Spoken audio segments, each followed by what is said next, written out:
There is a kind of darkness that only exists just before dawn, not the heavy darkness of midnight when the world has fully surrendered to sleep, and even the insects have gone quiet and the dogs have stopped their wandering and every living thing has made its peace with the night. This is something softer than that. This is a darkness that has already begun to give way, that holds the memory of stars on one side and the first pale suggestion of light on the other.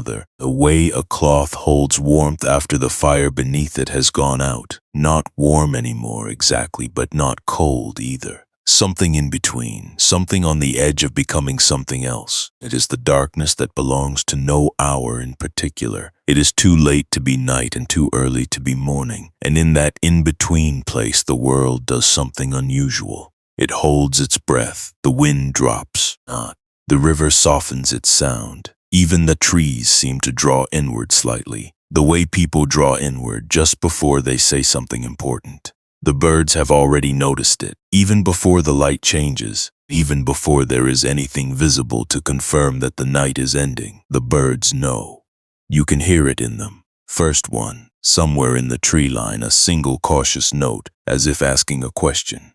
Then quiet again, and 2 or 3 more from different directions answering, and then gradually the whole chorus beginning to assemble itself out of the dark, building toward the full morning song the way a river builds from many small streams joining, each one adding its particular voice to the one already moving. Nanda noticed it every single morning. He was 12 years old, and he had been waking before dawn since he was old enough to hold a stick and be trusted with the basic responsibility of not losing anything important.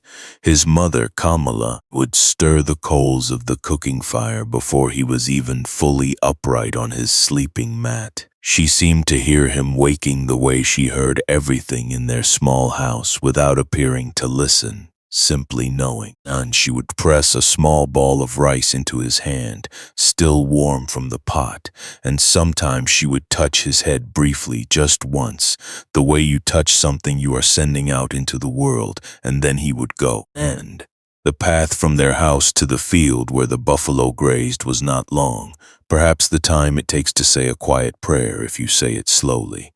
It ran first through the edge of the village, past the well and the grain stores and the house of Jivaka the elder with its perpetually unlatched gate, and then out along the edge of the paddy fields, then down a slight slope through tall grass that in the monsoon season grew so high it came to Nanda's chin, and then finally to the wide flat field where the buffaloes spent their nights. In the dry months this walk was easy, and the ground was firm, the grass was low, the stars gave enough light to see by. But in the warm season, the season this story begins in, the mist came in off the river every night and lay over the fields like a second skin, not thick and white and close to the ground, so that walking through it felt like walking through something that had not yet decided whether it wanted to be water or air. Your feet disappeared into it. On the familiar landmarks, the leaning palm tree, the stone marker at the field's edge, the place where the path turned, all dissolved into the general whiteness, and you navigated by memory and by feel, by the particular give of the ground underfoot, by the way the air changed when you moved from the paddy field to the grazing land. Nanda had made this walk so many times that he could have done it with his eyes closed.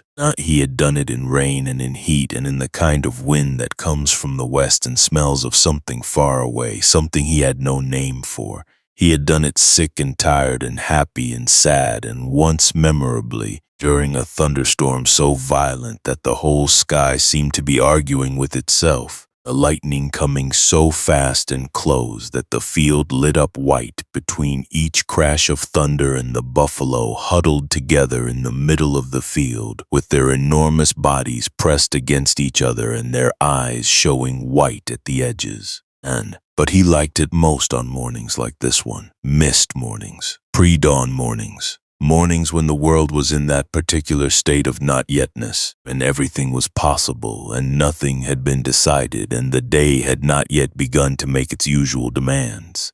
He always stopped at the same place, A slight rise in the earth where a fig tree grew alone at the edge of the grazing field, its roots spreading out into the ground in all directions like the fingers of a very old hand. From that rise on clear mornings, you could see the river, not the whole river, just a section of it, where it curved slightly to the east and the current slowed and the surface went still enough to hold a reflection. And you could see the way it held the darkness on its surface just a little longer than the sky did, as if the water was reluctant to let go of the night, as if something in the river preferred the dark. Nanda would stand there and breathe. That is all he would do. He was 12 years old and he did not have a name for what he was doing. He did not know the word meditation. He did not know the word contemplation. He did not think of himself as doing anything in particular. He only knew that something in him required this pause, this standing still at the top of the rise with the mist around his knees and the pre-dawn dark above him in the river, somewhere in the distance doing whatever rivers do when no one is watching. Something in him needed this moment before the day began. This small space of not yet, this breath between the sleeping and the waking of the world. He did not know it had a name. He only knew that on the mornings when he skipped it, when old Mara had asked him to arrive earlier, or when the weather was bad enough that he ran the whole way, the day felt different, slightly off, slightly hurried, and as if he had started a sentence before he had finished thinking the thought. The buffalo were still sleeping when he arrived at the field. 11 of them, large and dark and warm in the mist, their bodies pressed against one another in the loose, trusting arrangements of animals who feel safe. In the cold months, they pressed closer together, generating heat between their massive bodies. In the warm months, they spread out a little, leaving space for the air to move. But they always touched.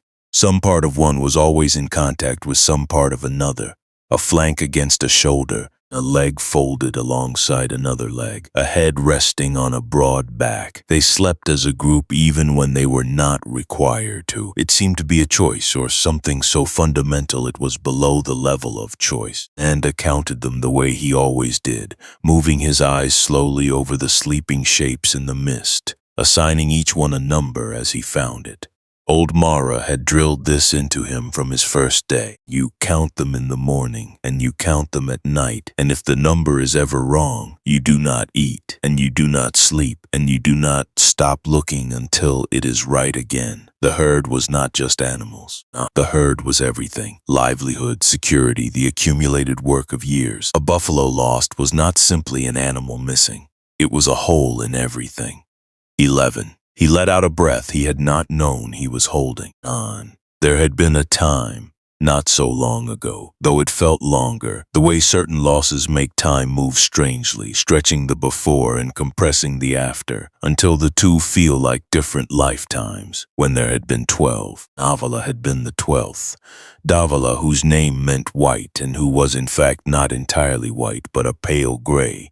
The gray of river mist in early morning, the gray of clouds that carry rain but have not yet released it, with one broad sweep of true white along his left flank that began just behind the shoulder and ran all the way to the hip. In certain lights, the gold of early morning especially, that sweep of white caught the light in a particular way and seemed to glow slightly, as if lit from within, as if something underneath the skin was producing light of its own. Nanda had once tried to describe this to his mother Kamala, and she had listened carefully and then said, "Some things are beautiful in a way that belongs to them alone and cannot be shared, only witnessed." He had not understood what she meant until he tried to find the words himself and found there were none. Davala had followed Nanda more closely than any of the others. Not all of the time. Davala was not a performing animal, not the kind to put on a show of devotion, but often enough and consistently enough that it felt like something. Like a choice, like a preference. When Nanda moved to the east side of the field, Davala would drift, gradually and without any appearance of purpose, toward the east side of the field. When Nanda sat on his low stone at the edge of the shade, Davala would find a patch of grass nearby and graze there.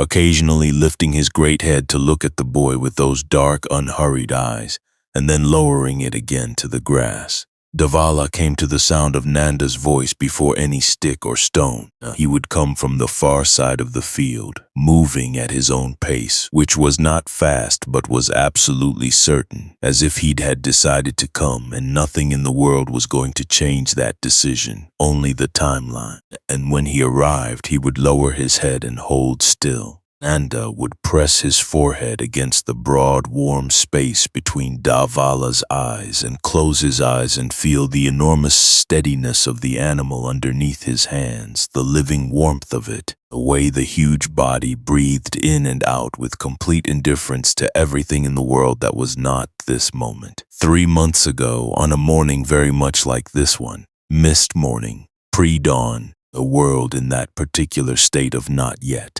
Davala had walked into the river mist before Nanda could reach him, and had not come back. The other herdsmen said it sometimes happened. Rivers were unpredictable, and animals got confused in the mist, wandered too far, found themselves in water deeper than they expected. A buffalo goes too far into the current, or loses its footing where the bank drops suddenly, or, perhaps, and no one said this to Nanda directly, but he heard it in the pauses between what was said, something in the forest. These things happened. The world was not always careful with what it was given to keep. Nanda had looked for 3 days. He had walked every section of the riverbank he could reach, upstream and downstream, calling Davala's name, though he knew the name was probably not useful in the way. Names are not useful when the thing you are calling cannot hear you anymore. He had waded into the shallows and looked at the bottom. None. He had stood in the current and felt it pull at his knees and tried to understand where something the size of Davala would go if the current took it. He had looked in the forest at the edge of the field, in the places where the undergrowth was thick enough to hide something. He had not found anything, not a sign. Not a trace, not even the particular impression in the mud at the river's edge that a buffalo's hooves make, that distinctive rounded shape that Nanda knew as well as he knew his own footprints. The river had simply received Davala and continued moving as rivers do, as if nothing had happened, as if the particular weight of one pale gray buffalo with a glowing flank was no different from any other thing the river had taken over the years and carried to wherever it carried things. And he had stopped talking about it after the 3rd day. Not because the grief had stopped. The grief had not stopped. It had simply gone quiet, the way a fire goes quiet when it has no more wood to consume and settles into coals. Still burning, still hot, invisible now, unless you know to look. He had stopped talking about it because he could see in old Mara's face, and in the faces of the other herdsmen, a particular discomfort of people who have already finished their own grieving and no longer know what to do with someone else's. They were not cruel. They were simply done and could not understand why he was not done also. But somewhere inside him, low and steady and unsaid, the question still burned. Where did Davala go? Not the practical answer. He knew the practical answer. The river, the current, the mist, the bank that drops, the forest. He had said the practical answer to himself many times, turning it over, examining it from every angle, trying to find the place where it satisfied him. It did not satisfy him. It explained the body. It explained the specific morning, the specific mist, the specific section of river. But it did not explain the other thing, the thing he could not name, the thing that was not the body, not the hooves, not the sweep of white along the flank that caught the light, the thing that was Davala. He stood now at the edge of the sleeping field in the pre-dawn mist, and he counted his 11 buffalo and he breathed, and the question lived in him the way it always did, not loudly, not dramatically, just there, present, low, like the river sound that you stop consciously hearing after a while, but that is always underneath everything, always there if you remember to listen for it. And then, for the first time, he noticed something different. Beneath the banyan tree at the far edge of the grazing field, The old tree, the one that had been there longer than anyone in the village could remember, whose roots had grown so long and so thick that they had touched the ground again and sent up new trunks of their own, so that the tree was now more of a small grove than a single tree, a collection of connected lives all arising from the same root system. Beneath the banyan tree at the base of the oldest trunk there was a figure, a person, sitting very still. Nanda almost missed it, and the figure was dark against the dark bark, and the mist was thick around the base of the tree, and the figure was perfectly, completely, absolutely motionless. If there had been any movement at all, any of the small and unconscious adjustments that bodies make even in sleep, the slight shift of weight, the micro movement of breathing made visible, the flicker of a hand or a foot, Nanda might have caught it sooner. But there was nothing. The figure was as still as the tree itself. He stood and looked. His first thought was someone had fallen asleep against the roots. It happened sometimes, travelers resting, or one of the old men from the village who sometimes wandered at night when sleep would not come to them. The road that ran alongside the field was a real road, a road that connected things, and people used it at all hours for all kinds of reasons. But as the light changed, and the light did change, slowly, in the way that dawn light always changes, not all at once but in layers, each layer slightly brighter than the last, each one revealing a little more of the world, as though the world were being assembled piece by piece from the dark. He could see that the figure was not slumped in sleep. It was upright, precisely upright, cross-legged, with the back straight in a way that suggested not the stiffness of someone holding themselves up, but the effortlessness of someone who had found the exact position in which uprightness requires no effort at all. The hands rested in the lap, one cupped inside the other, in a way that was clearly intentional. The head was neither tilted forward in sleep nor thrown back in discomfort, but balanced perfectly above the spine, as if it weighed nothing at all. Whoever this was, they were sitting on purpose, with great purpose, in a way that made ordinary sitting look like an approximation of something this person had found the actual version of. The buffalo began to stir around Nanda. He heard them waking, the familiar sequence of sounds, the deep resonant rumbling that the largest ones made first, the sounds of large bodies shifting their weight, first tentative movements of legs finding the ground again. They would want water soon. He should be moving them toward the river path. Old Mara expected the herd to be watered before he arrived at sunrise to check on things, and old Mara's expectations had the weight of law. But Nanda stood still for another moment. He stood and looked at the figure beneath the banyan tree and felt something he could not name. Not fear, not exactly curiosity. No, it was close to both of those things. Something more like recognition, which made no sense because he had never seen this person before, and could not even see their face clearly from this distance in this light, as if whatever was happening beneath that tree was something he had been waiting for without knowing he was waiting. And he made the low sound that got the buffalo moving, a sound he had made so many times it had become purely instinctive, a vibration in the back of the throat that the buffalo recognized as clearly as they recognized their own names, if buffalo can be said to have names in any meaningful sense. And he guided them toward the river path without taking his eyes from the banyan tree for longer than was safe. The mist was beginning to thin at the edges now. The sky above the tree line was shifting from black to the darkest possible blue, and within that blue there was the first suggestion of gray, and within the gray there was the first impossible hint of something that was not quite color, but was the memory of color, the promise of it. And the river ahead caught the first colorless light of almost dawn on its surface, and held it there like a gift. Nanda stood at the edge of the water with his feet in the cool mud as the buffalo waded in around him, and the familiar sounds of morning rose up. The birds building toward their full chorus, now the water sounds, the breathing of the herd, a distant smell of cook smoke beginning somewhere in the village, and he found himself glancing back again and again toward the banyan tree. The figure was still there. Still perfectly still. Nod, still sitting in the same precise and deliberate stillness as the world woke up all around it, in a silence that seemed to come not from the absence of sound but from somewhere deeper than sound, not from some place where sound simply did not go.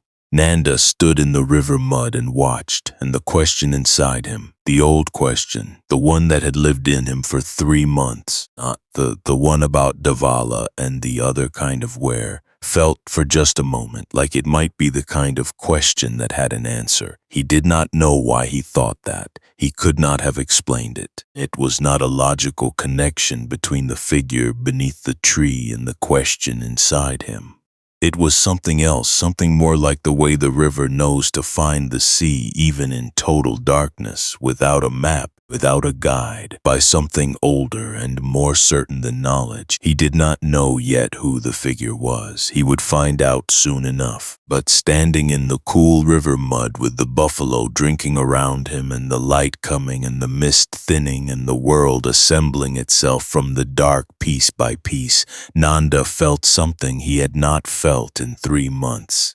Something that was not happiness exactly, and not hope exactly, but was perhaps the thing that comes before both of those, the opening of a door that you did not know was there, in a wall you had come to think of as solid, not just a crack, just the suggestion of light through a crack. But sometimes that is all it takes. If you ever stood somewhere at a particular moment and felt the world shift slightly beneath you, not an earthquake, not anything dramatic, just the subtle internal movement of something important beginning to change, then you know what Nanda felt in that moment. You have had that feeling. Everyone has. It usually happens quietly, without announcement, in the middle of an ordinary task.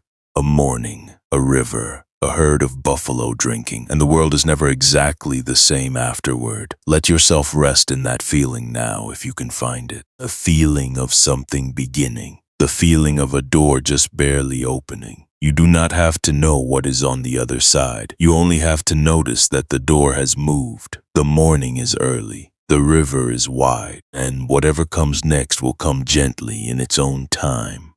When Nanda returned to the field after watering the buffalo, the sun had climbed just above the tree line and the mist had dissolved almost entirely, retreating to the lowest parts of the field where the ground stayed damp even in the dry season. The light was gold, the specific, generous gold of early morning when the sun is still low enough to come in sideways and everything it touches looks as though it has been slightly improved, slightly elevated above its usual self, made briefly more beautiful than it ordinarily is. The dew was burning off the grass. You could see it happening if you watched. The tiny bright drops going transparent, releasing into the air, the grass blade by blade returning from wet to dry, each one straightening slightly as the weight of the dew released it. A pair of cranes crossed the sky above the river, slow and unhurried, their great wings barely moving, the way cranes fly when they have nowhere urgent to be and have decided to make the most of the sky while they are in it. The figure beneath the banyan tree had not moved. This was, when Nanda stopped to actually think about it, a remarkable thing. He had been gone the better part of an hour. In that hour, the world had changed in a dozen different ways. The light had changed, the sounds had changed, the mist had changed, the birds had moved through 2 or 3 different phases of their morning song. The cattle egrets had arrived in the field and begun their methodical search for whatever cattle egrets search for. The universe had not stayed still for a single moment, but the person beneath the banyan tree was in exactly the same position as before. Same angle of the spine, same placement of the hands. Same quality of absolute stillness that made them look less like a person sitting, and more like a very precise sculpture of a person sitting. Except that sculptures do not breathe, and this person was clearly breathing. You could see the slight rise and fall of the chest if you looked carefully, though it was so slow and so even that it seemed less like breathing and more like the rhythm of something larger, something that included but was not limited to the body. Nanda did not approach. He was not sure why. There was no rule against approaching the banyan tree, which sat at the edge of the grazing field and was technically on common land and not anyone's particular property. No, but something in the quality of what was happening beneath that tree suggested that approaching without invitation would be the wrong thing to do. Not dangerous, not forbidden, just wrong. The same quiet way that it is wrong to walk into a room where something important is happening and start talking, or to interrupt a person who is praying, or to make sudden noise near a sleeping child. And he settled the buffalo into their morning grazing pattern, moving them to the east side of the field where the grass was longer, checking the water trough to make sure it had been refilled by the irrigation ditch, looking over each animal in his quick, practiced way that didn't look like looking but was actually looking at everything. And then he sat himself down on the low stone at the edge of the field's shade, a flat stone he had sat on more mornings than he could count, and he watched. He was curious the way children are curious when they have not yet learned that certain kinds of curiosity are supposed to be managed, not supposed to be redirected into more appropriate channels, supposed to be expressed or suppressed according to various rules that adults have agreed upon about what is and is not the right thing to pay attention to. He had not yet learned those rules completely. He felt no embarrassment about his watching. He felt it was simply the right response to something remarkable, to sit and observe and wait and see. Nanda. After some time, Nanda was not measuring time in any precise way that morning, and later he could not have said whether it was 20 minutes or 40. He became aware of footsteps on the path behind him. He turned. A young monk was coming down the path from the direction of the road, robed in saffron that in this morning light looked more orange than yellow, carrying a small clay bowl in both hands with the careful attention of someone carrying something that matters. He moved with the quality of unhurried purpose that Nanda was beginning to associate with these robed figures. Not slow, exactly, not lacking in direction, but moving as if the movement itself was a thing worth doing properly, not just a means of getting from one place to another. The monk was young, not much older than Nanda, not 5 or 6 years perhaps, young enough that his face still had some of the quality of childhood in it, some of the openness, the quality of not yet having assembled all the various defenses that faces assemble over time. He had careful eyes, the kind of eyes that notice things. He noticed Nanda immediately and stopped. "Good morning," he said. His voice was the kind of voice that does not try to carry very far, but carries clearly within the range it has. "Good morning," Nanda said, and then because it was the most obvious and important question, "Is that your teacher?" He pointed toward the banyan tree. The monk looked toward the tree. Something moved across his face, not quite a smile, but the thing that precedes a smile, the warming of an expression in the direction of warmth. "In a way," he said, "he is the teacher of all of us, I suppose, but yes, I travel with him. He is my teacher." "He has not moved," Nanda said. "Since before dawn I saw him when I came to the field in the dark. He has not moved at all." "No," the monk said. "He will not move for some time yet. He is in meditation." He said the word simply, without any particular weight on it, the way you say the name of something familiar. Not, "He is in this extraordinary special state that requires explanation." Just, "He is doing the thing that he does, the thing with a name." Nanda considered this. He had heard the word before. And his mother Kamala sometimes used it when she talked about the wandering teachers who occasionally came through the village.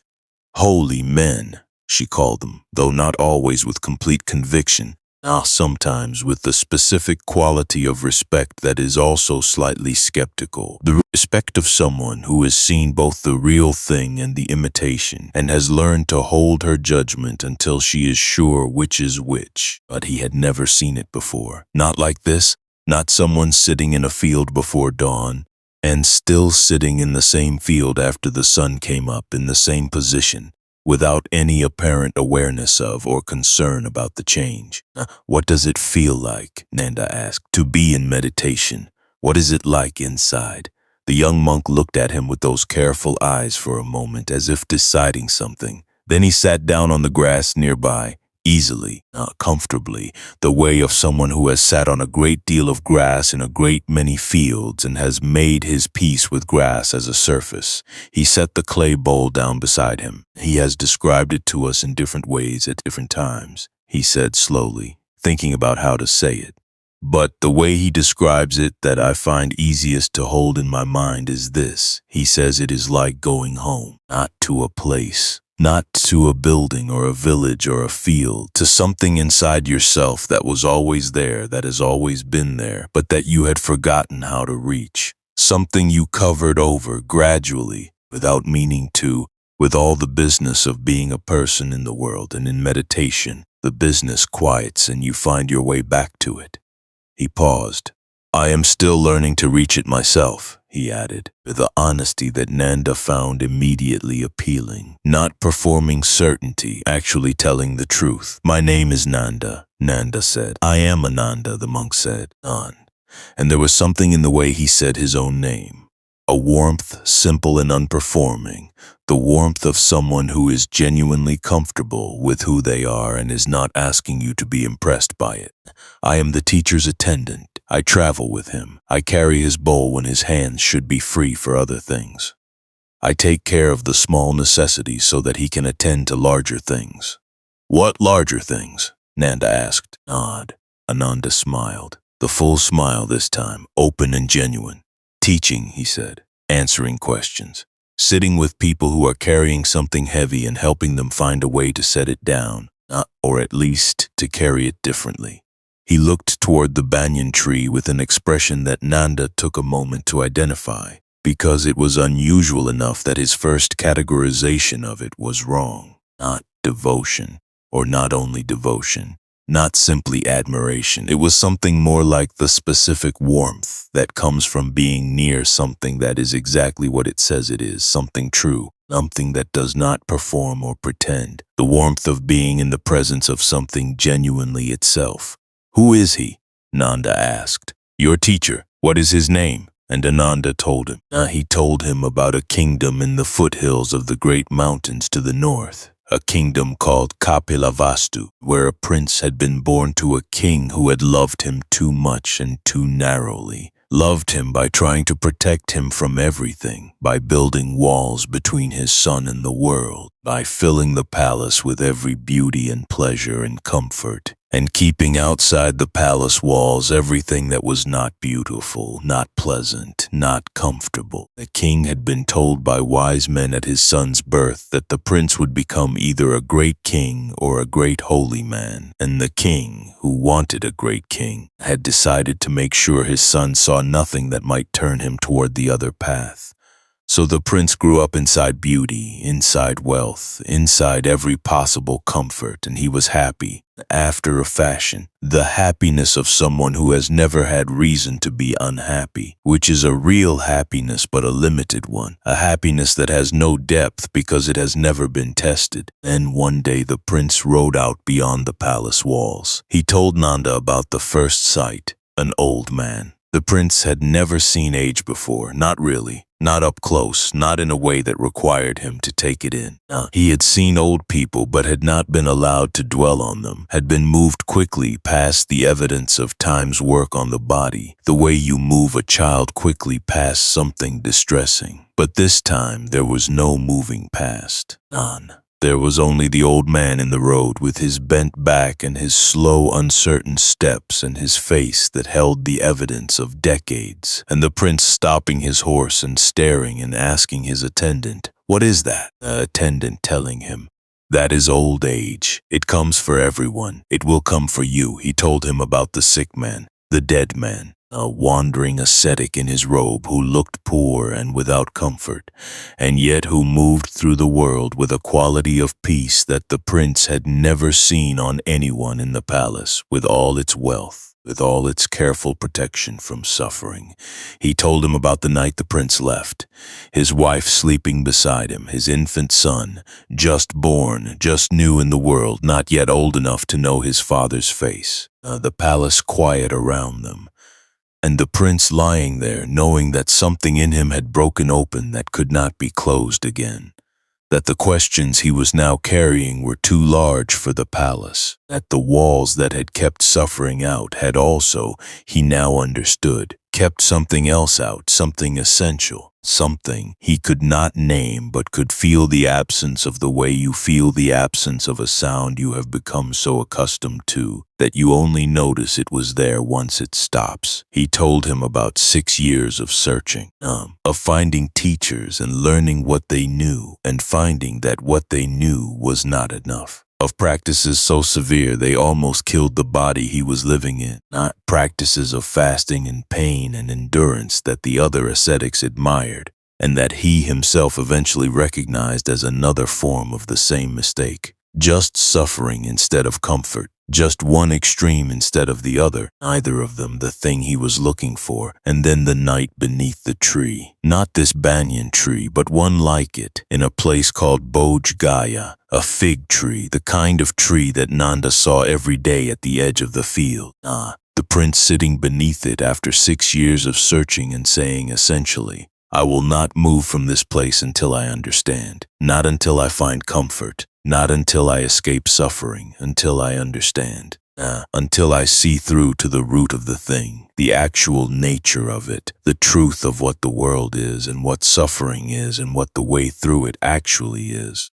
And something happened that night that Ananda described with a careful honesty that Nanda came to understand was characteristic.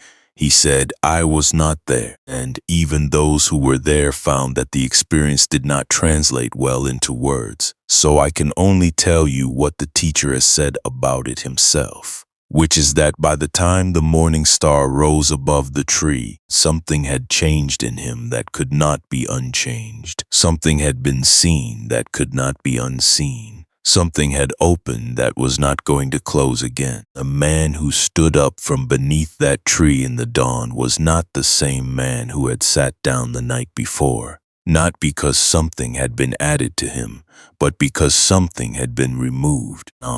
Every layer of wishing and fearing and grasping and pushing away, every one of the veils that a human being accumulates over a lifetime between themselves and the actual truth of the world. Every one of those veils had burned away in the night, and what was left underneath was what had always been there, what is always there underneath, what everyone carries inside them without knowing it. A mind perfectly clear, perfectly still, capable of seeing things exactly as they are. Awakened one, Ananda called him. The Buddha, a Pali word for what he had become. Not the name his parents gave him. That name was Siddhartha, the prince. But the name that described what he was now, the one who had woken up. Nanda sat with all of this for a moment. He looked toward the banyan tree, at the figure still sitting in its perfect stillness, the light now full and gold around it, a morning fully established in all its ordinary beauty. The birds, the grass, the sounds of the village drifting in from somewhere past the tree line. He looked at this ordinary person sitting in an ordinary field in the ordinary morning light and tried to hold both things at once. The story Ananda had just told him, which was extraordinary, and the sight in front of him, which was so utterly undemonstrative that you could walk past it without looking twice. He looks, Nanda said slowly, working something out, like he has no argument with anything. Ananda looked at him with those careful eyes. Yes, he said after a moment, that is very well put. He has no argument with anything. He has seen through to the nature of things and found that the nature of things as it actually is not something to argue with. It is simply what it is, and he is at peace with what it is. He paused. Most of us, Ananda said, spend most of our lives in argument with what is, wishing this were different, afraid of that, wanting the world to be other than it is in this or that particular. And all of that argument is exhausting. It takes an enormous amount of energy to maintain a continuous argument with reality he has stopped. And what is underneath the argument, what you find when you stop arguing, is that. He gestured toward the tree, that stillness. Nanda sat with this for a long time. The buffalo grazed. The morning moved around them in its unhurried way. Then he said the thing he had been almost saying since Ananda first sat down, the thing that had been rising in him and submerging again each time. The thing that was not quite a question yet, but was getting closer. I had a buffalo, he said. His name was Davala. He went into the river 3 months ago in the mist, and he did not come back. He stopped. He looked at his hands. I want to know where he went, not the river explanation. I know the river explanation, the other kind of where. He stopped again. The words felt inadequate. They were inadequate. Does your teacher? Do you think is that the kind of question? Nanda said, simply, without hesitation. Before Nanda had even finished the sentence. That is exactly the kind of question. He looked toward the tree. He will not be in his meditation for much longer this morning. Come back tomorrow. Come earlier before the herd needs water, and sit nearby and let him notice you. He always notices. And if he does not speak to you first, you will know by then whether you have the courage to speak to him. I will come back, Nanda said. He said it before he had made the decision, or rather he realized in saying it that the decision had already been made before he sat down on this stone, perhaps had been made before the sun came up, perhaps had been made in some sense in the dark when he first noticed the figure beneath the tree and felt the door in the wall shift open by a crack. Good, Ananda said. He stood, picking up his clay bowl with the same careful attention. I will tell him someone came to sit nearby and watch. He will want to know. He walked back toward the banyan tree with that unhurried, purposeful walk, the morning light warm on the orange of his robe. And Nanda watched him go and felt, sitting on his low stone with the buffalo grazing around him and the day fully established now in all its ordinary texture and color and sound, that the morning was different from other mornings in a way he could not yet explain, but that he was quite certain about. Something had begun, and perhaps you know the feeling he had then. Sitting in the middle of an ordinary morning with the ordinary sounds around you and the ordinary tasks waiting, and knowing in that quiet, certain way that knowing sometimes comes, that something is beginning. Not knowing what, not needing to know what, just something is beginning. Something is on the edge of being different. You can let yourself have that feeling right now, if it wants to come. You do not have to do anything with it. Just let it be there the way the river is there under all the other sounds. Present, steady, carrying something forward in the dark. The buffalo are grazing, the morning is gold, and tomorrow the teacher will open his eyes. He came back the next morning before the buffalo had reached the river. He had told himself, lying on his sleeping mat the night before with his mother Kamala's weaving loom a dark shape in the corner, and the sounds of the village settling into it nighttime quiet around him, that he would be measured about this. He would do everything in the correct order. He would arrive at the field, count the buffalo, check the water trough, move the herd toward the river, water them properly, attend to any morning tasks that needed attending to. Then, only then, casually, as if the thought had only just occurred to him, he would make his way toward the banyan tree. He arrived at the banyan tree while the buffalo were still rousing themselves from sleep. He stood at a distance that felt respectful, far enough that he was not looming, not imposing himself, not making any claim on the space, close enough that the figure opened its eyes and looked in his direction, he would be visible. He stood and waited with the quality of waiting that he had learned from the buffalo themselves, the quality of waiting that is not impatience held in check, but something else entirely. Genuine willingness to let time pass at its own pace. Genuine comfort with not yet. The sun moved. The buffalo behind him made their morning sounds and began their slow drift toward the river. He should follow them. He did not follow them. And then the Buddha opened his eyes. It happened the way Nanda would later try to describe to Danu and find that he could not describe adequately. It was not a sudden thing. It was slow, unhurried.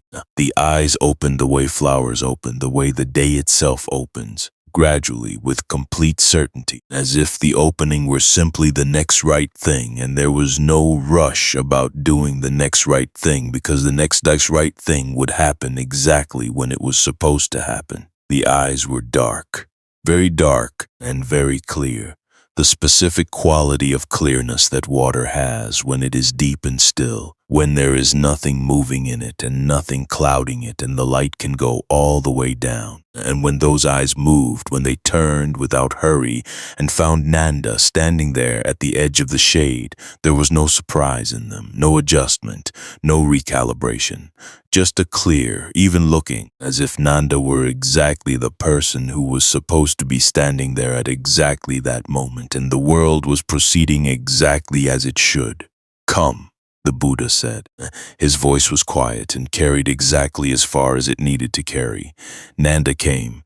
He sat down in the grass near the exposed roots of the banyan tree, cross-legged in approximate imitation of the monks. No, he was considerably less graceful about it.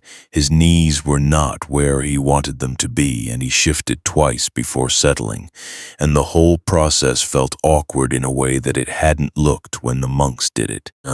The Buddha watched this with a quality of attention that was neither amused nor impatient, but was simply present. The way you are simply present with something when you have no agenda about it. "You have been watching me since yesterday morning," the Buddha said. "Yes," Nanda said. There seemed to be no point in the kind of polite deflection he might have attempted with someone else.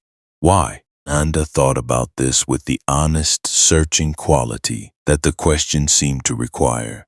"You did not move," he said finally, "for hours. I have never seen a person not move for that long. Not even the sleeping ones move as little as you moved. I wanted to understand what it was."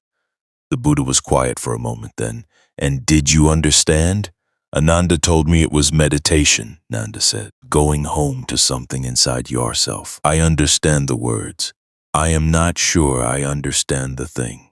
"That is a very clear description of where you are," the Buddha said, and there was no condescension in it, no sense that this was a lesser position than understanding the thing. It was simply an accurate description of where Nanda was, and accurate descriptions were, apparently, things to be valued here. "Tell me something, not tell me about the river." Nanda blinked. He had been preparing himself, not consciously, but preparing nonetheless, for a continuation of the previous conversation, not for something about meditation or about the man beneath the tree or about the practice of not moving. He had not been preparing to talk about the river. "The river," he said. "The one I can hear from here," the Buddha said. "Even here beneath the tree I can hear it. Tell me about it." Nanda looked toward the tree line in the direction of the river and thought about how to describe something so familiar that you have stopped noticing it. "It is wide," he said. "In the monsoon season it goes much wider. It comes up over its banks and floods the lower fields and sometimes reaches the road, and everything smells of wet silt and green things for weeks afterward. A dry season it pulls back. You can walk across it in certain places where the sandbars come up, places that are underwater for half the year and walkable for the other half." He paused. "The water is gray in the morning. In the afternoon, when the sun is full on it, it goes brown from the silt. At evening, it goes gold for a little while, just when the sun is touching the horizon, and then it goes dark quickly." He paused again. "It moves fast in the middle, slower at the edges near the banks." "Good," the Buddha said. "Now, is it the same river today as it was yesterday?" Nanda started to say yes, and then stopped. The question was simple. He was fairly certain the answer was also simple, but something about the way the question was asked made him slow down and actually think about it rather than simply answering. "The water is different water," he said slowly. "The water that was in it yesterday is somewhere else now, downstream or in the sea. The water I see today was somewhere else yesterday, upstream somewhere." He thought more. "But the river is the same river, is in the same place. It has the same shape, the same name." "Yes," the Buddha said, "the same river, different water. And here is what I want you to notice about that. The river is not the water. The river is the shape, direction, the ongoing fact of itself. The water moves through it constantly without stopping. Every drop of water that is in the river right now will be gone from the river before very long, replaced by new water that came from somewhere else, and the river remains. The river is not diminished by the departure of 1 drop of water, or 10 drops, or 10,000. The river continues. He paused, letting this sit. You are like the river, he said. Every thought that passes through your mind, every feeling, every worry, every moment of sadness or joy or boredom or excitement, these are the water. They move through you. They come from somewhere and they go somewhere, and they are real while they are passing through you, but they are not you. You are the river, the deep, continuing fact of yourself, the shape and direction and ongoing reality of you. That is not the water. That does not change with every thought. That does not flow away downstream. He touched his own chest gently, one brief touch. That is always here. That is the home that Nanda described. The going home that happens in meditation is going home to that, to the river rather than the water, to the permanent rather than the passing. Nanda sat with this. None. He looked toward the tree line again, toward where the river was. He could not see it from here, but he could hear it. Now that he was listening for it, a low, constant presence underneath all the other sounds, always there, always moving, never announcing itself. I had a buffalo, Nanda said. He had not planned to say it yet. He had thought he would work up to it, circle around it, find the right approach. But sitting here, with the light coming through the banyan leaves in the particular way morning light comes through leaves, dappled, shifting, warm, and with this clear-eyed man's attention resting on him with a quality that was completely without judgment and completely without hurry, the words came out on their own. His name was Davala, known. He went into the river 3 months ago in the morning mist, and the Buddhist said nothing. He did not lean forward with concern. None. He did not make the sounds that people make when they want you to know they are listening. He simply looked at Nanda with those clear, still eyes, and the silence that opened up was the kind of silence that has space in it, that does not press you or rush you or expect anything in particular. I want to know where he went, Nanda said, not the river explanation. I understand the river explanation. I mean the other kind of where that isn't a physical place. He paused. He tried to find better words and could not. Where things go when they go. The real where, the Buddha said, quietly, as if he recognized the phrase, recognized the question behind it. Recognized this as a thing he had heard before in different forms from different mouths in different places, always essentially the same question. Yes, Nanda said. The real where, and the Buddha was quiet for a moment. The banyan leaves moved slightly above them. Somewhere in the field, one of the older buffalo made the low sound they made when they had found a particularly good section of grass. That is a good question, the Buddha said. It is, in my view, one of the best questions. One of the questions most worth spending a life on. He paused. But it is not the kind of question that can be answered in a single morning. In a field, with the buffalo watching and the day waiting. It is not the kind of question that has a short answer, and even the long answer, even the answer that takes days and weeks and months of circling closer, each turn of the circle bringing you a little nearer to the center of it, even that answer is not the kind you can hold in your hands. It has to grow in you the way things grow. It needs the right ground first. He looked at Nanda steadily. I am going to stay near this field for 2 more days, he said. We are traveling north. There is somewhere we are going eventually. But the road is long and there is no urgency I am required to observe. And sometimes the place where you stop is more important than the place you are going to. Will you come back tomorrow?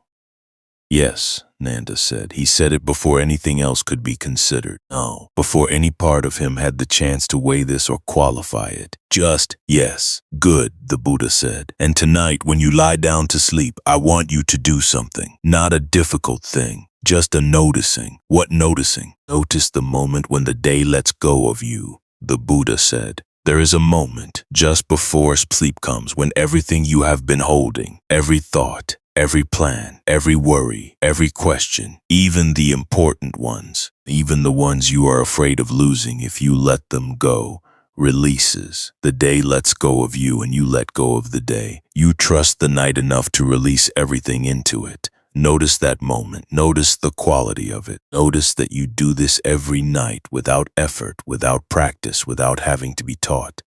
Notice that you trust.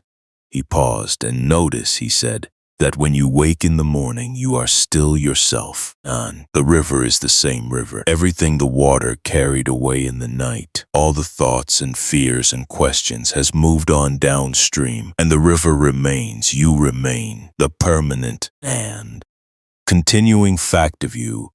Nanda thought about this all the way home that evening.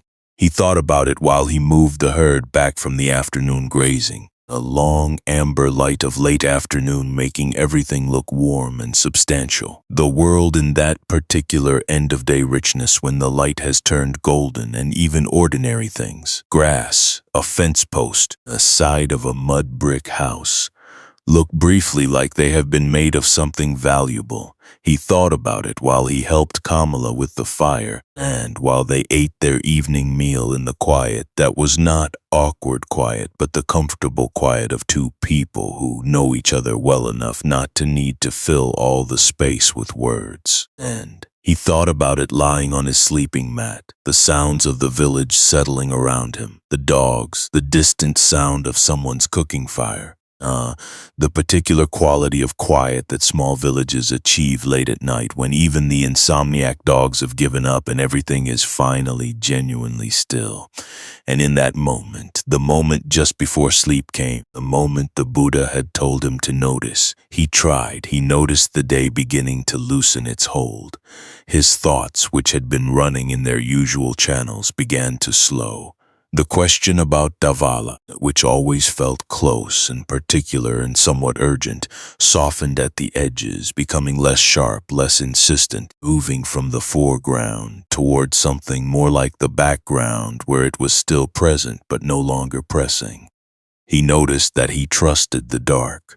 He noticed that he was releasing everything into it without being asked, without having to be convinced, simply because this was what he did every night and had always done. This letting go, this trust. He fell asleep, and in the morning he was still himself. The river was the same river. And perhaps you can feel that right now. The quality of what the Buddha was describing, the releasing, the letting the day loosen its grip. Perhaps right now, in this moment, the thoughts that have been running in their channels are beginning to slow. Perhaps the things you have been holding are becoming just slightly lighter. Not because they are less real, not because they matter less, not because the river of you does not need to grip the water. The river only needs to be the river, and the water will move on its own, in its own time, in its own direction. You are the river. You can let the water move. And if you have ever spent a real morning with animals, not passing through a field or glancing into a pen, but actually settling in, lowering yourself to the ground somewhere at the edge of things and staying there, staying quiet, and staying still long enough that the animals around you stop taking you into account, stop orienting their awareness in your direction, and simply go back to being what they are.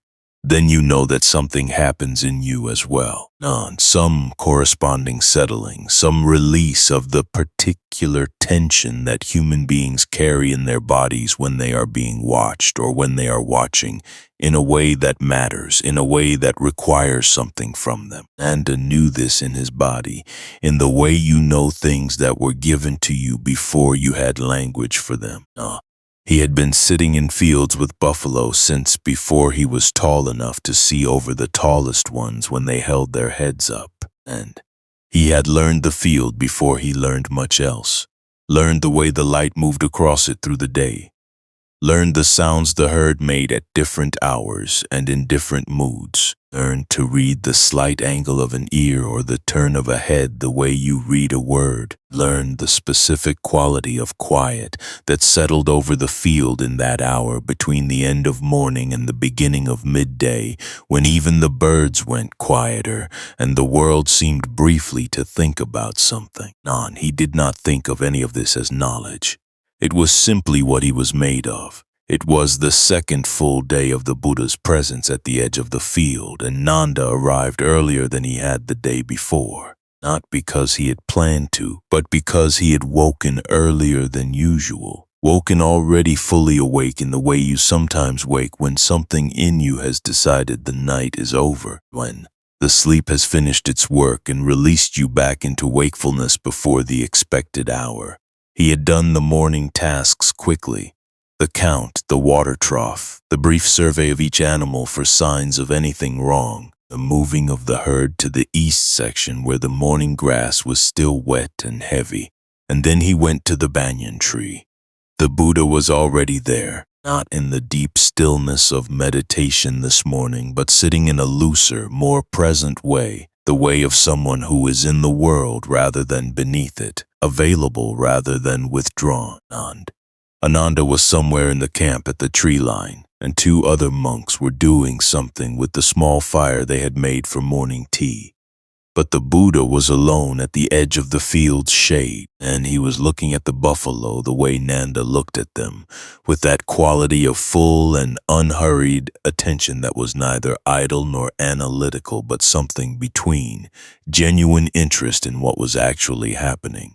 Sit with me, the Buddha said, without turning. Nanda sat. For a while, neither of them said anything. The buffalo grazed, the morning moved through its paces. A pair of cattle egrets descended into the far end of the field with the business-like efficiency of birds who know exactly what they are looking for and have learned to find it by following large animals. And the light changed as it always changed in the morning, from the gold of the earliest sun to the whiter, more neutral light of mid-morning. The world becoming simultaneously brighter and somehow less extraordinary, a brief magic of dawn dissolving into the ordinary visibility of day.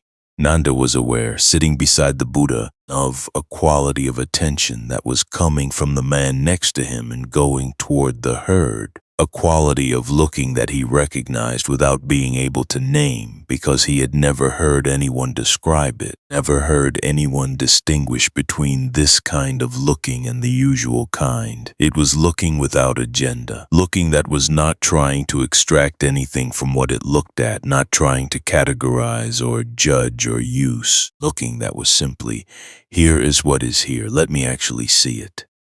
Which one do you worry about most? The Buddha asked. Nanda did not have to think. The young one at the back, he said. She was born small. And the others got to water first at birth and she had to wait, and she has been slightly behind ever since. Not sick, not lame, just smaller, slower, needs to work a little harder than the others for the same things. I keep an eye on her. What do you do when she has trouble? I go to the edge of the herd near her and move the others gently, give her more space. They usually let her through when I do that, the older ones. They seem to understand when I am asking them to make room. They do understand, the Buddha said. Not in the way you and I understand a request, not as a thing they interpret and then decide whether to comply with, not. But there is something in them that responds to what is needed.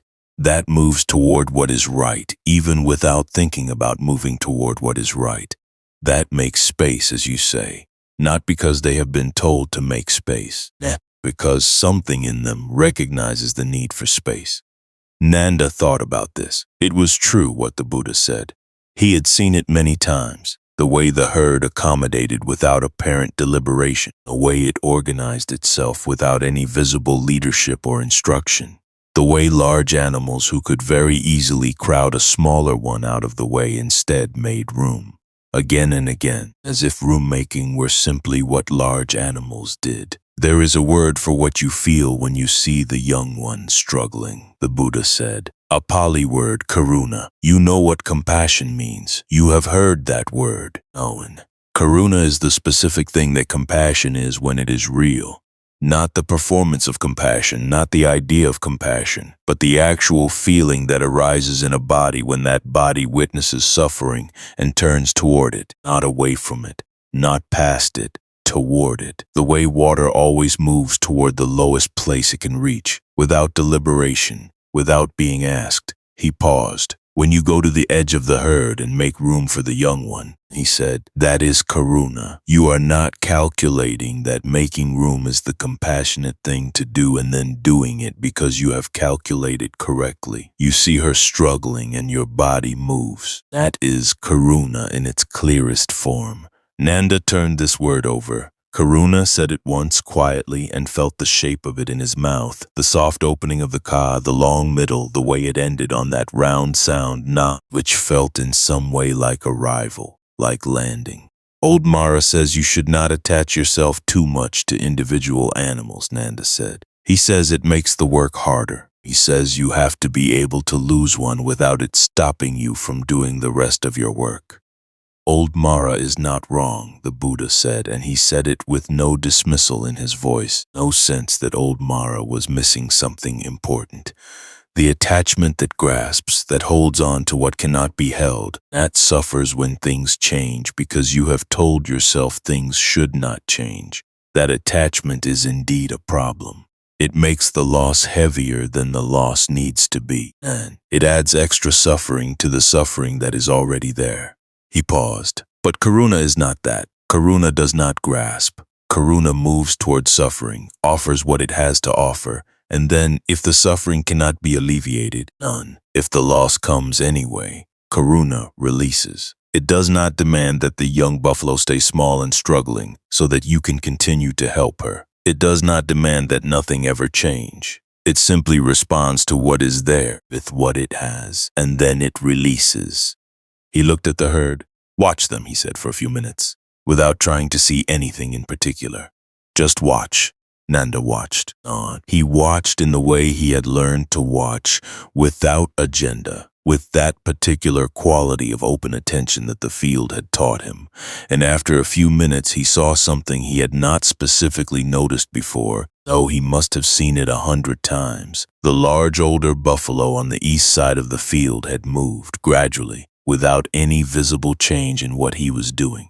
Still grazing, still moving at the same pace, still apparently unaware of anything except the grass in front of him, into a position that placed him between the young female and a section of ground where the grass was thin and the earth was rough and uneven, a kind of ground that was harder to navigate for a smaller animal. The older buffalo grazed calmly. The young female walked now on the smooth ground that the older one had moved to provide. He moved, Nanda said. Yes, I didn't see it happen. No, the Buddha said. The most important movements often happen that way, without announcement, without drama. A quiet shift and suddenly something that was difficult is easier, and the one who made it easier has already returned to their own grazing, apparently unaware that anything significant has occurred.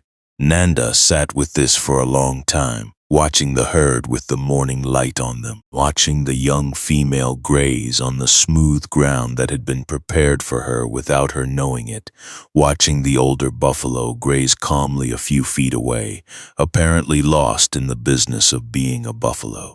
Were you afraid? Nanda said after a while. The question came out sideways, not quite related to anything they had just been discussing. When you left the palace, the night you left, were you afraid? The Buddha looked at him. Yes, he said, without any hesitation. What of? That I was wrong, the Buddha said. That the questions I was carrying were not real questions. That the people who had always said, do not look too closely at these things. Simply live your life. Take pleasure in what is pleasant. That is all there is to know. That they were right. That I would go out into the unknown and find nothing. That the search would find nothing to be found. He paused. Fear is not the opposite of courage. It is the thing that is there when courage is required. They exist together. You do not need courage for things that do not frighten you. Nanda thought about the third morning he had gone to the river to look for Davala. He had known, known it in the way his body knows things before his mind has caught up, that Davala was not going to be found. He had known it with the particular cold certainty of understanding that sits in the stomach before it sits anywhere else, and still he had gone. He had walked to the river with that cold knowledge in his stomach, and he had looked anyway. with his feet in the mud and his eyes moving over the water and the bank and the far side and finding nothing, finding the absence that he had already expected to find. He had been afraid of finding nothing. He had gone anyway. And now, sitting here, he thought, that was its own kind of karuna, the compassion you offer toward your own searching, moving toward the thing that hurts because moving away from it feels like a betrayal of something. You said, Nanda began, that the answer to my question needs time and the right ground. That what we are doing now is preparing the ground. Yes, the Buddha said. How much ground does it need? The Buddha looked at him with those clear eyes and something that was very close to, though not quite, a smile. As much as it takes, he said, which is different for different people in different seasons. Not, but for you. He looked at the herd for a moment, and then back at Nanda. For you, I think the ground is already good. I think you have been preparing it for years without knowing you were. Every morning standing on that rise by the fig tree and looking at the river. Every morning sitting with the herd in the quality of attention that you bring to it. Not absent, not mechanical, but actually present. You have been doing the preparation. You just have not had anyone tell you what you were preparing for. Nanda did not know what to do with this. He had not expected it. He looked at the herd and said nothing for a while. Old Mara is going to wonder where I am, he said eventually. Though he did not move. Old Mara will see that the buffalo are well and the field is tended and will wonder briefly and then return to his own concerns, the Buddha said. Nand. He is a man who observes what is actually there. What is actually there is a field correctly managed. He will see that. He does not like monks, Nanda said. Very few people who have not yet known monks like monks, the Buddha said. There was something in his voice. Not quite warmth, not quite amusement, but something in that direction. From the outside, we must seem a very strange way to live. We wander, known. We depend entirely on the generosity of others. We do not plant or build or raise animals. We produce nothing you can hold in your hands or eat or shelter under. From the outside, this is indistinguishable from laziness. And are you sure it isn't? Nanda asked. He said it quickly, before he could think better of saying it, and then felt a flash of something that was not quite regret but was in that neighborhood. What do you think? The Buddha said. Nanda looked at the man sitting beside him, at the quality of presence he carried, the way the morning felt more itself when he was in it, the way ordinary things, grass, light, a sound of buffalo grazing, seemed to take on a quality of reality in his presence that they sometimes lacked, as if his attention were a kind of light that illuminated what it touched. No, Nanda said. I do not think it is laziness. Neither do I. The Buddha said, though I have spent considerable time asking myself the question, because it is a fair question, and fair questions deserve serious consideration. And something in Nanda's chest, something that had been tight for 3 months, something that had wound itself around the question about Davala and held on to it with a grip that was exhausting, loosened, just slightly, just enough to breathe a little more easily. Not because anything had been resolved. Not because the question had been answered, but because sitting here, in this field, with this man who treated every question as worth taking seriously, and every questioner as worth taking seriously, something about the weight of the carrying became briefly lighter. That is what it feels like, sometimes, be genuinely seen, not explained, not fixed, seen. The weight does not disappear. But you are no longer carrying it alone, and that makes all the difference in the world. Not if you know what that feels like, if there is someone in your life who has looked at you in that particular way, who has treated your questions as worth taking seriously, then right now, in this moment of rest, let yourself feel the warmth of that. Let it be present. It is real. It matters. Even remembering it is nourishing. Rest here for a while. The buffalo are grazing. The morning is long. On the third morning, Nanda brought Danu, and bringing Danu required considerably more effort than Nanda had anticipated. Danu was his oldest friend in the way that children who grow up in the same village and are of approximately the same age become oldest friends. not because they necessarily have the most in common or are most naturally suited to each other, but because they have been in each other's presence for so long through so many of the ordinary events of village childhood that the friendship has become as much a feature of the landscape as the banyan tree or the river. It is simply there. It has always been there. There is no particular reason to question it. He was a compact boy, Danu, 2 years older than Nanda and several inches shorter, with the kind of energy that did not express itself in recklessness or noise, but in a constant low alertness, a quality of always tracking, always attending to several things at once, always knowing approximately where everything in his field of awareness was and what it was doing. He was good at practical things. He could fix the hinge on a gate with whatever materials happened to be nearby. He knew which plants near the river were edible and which were not, and which were useful for minor ailments. He could predict rain from the behavior of certain birds with a reliability that impressed even old Mara, who had been predicting rain for 40 years and did not impress easily. He was skeptical of things he could not see the immediate purpose of. A monk, he had said when Nanda described what he had found at the banyan tree. Just sitting there. Sitting very still, Nanda had confirmed. All morning and then some. Since before dawn, without moving, essentially without moving. There may have been small movements, but not the kind you would notice if you were not watching carefully. Anu had considered this for a long moment with the expression of someone doing legitimate intellectual work on a problem that is not immediately yielding to analysis. Why? He had said. That Nanda had said, is precisely what I am trying to find out. Come tomorrow. Danu had not committed.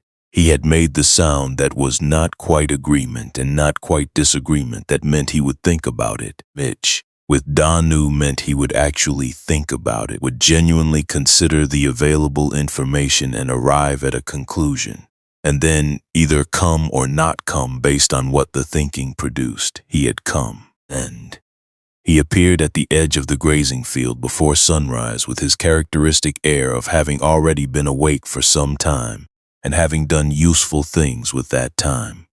They walked to the banyan tree together. Danu was quieter than usual. Not silent.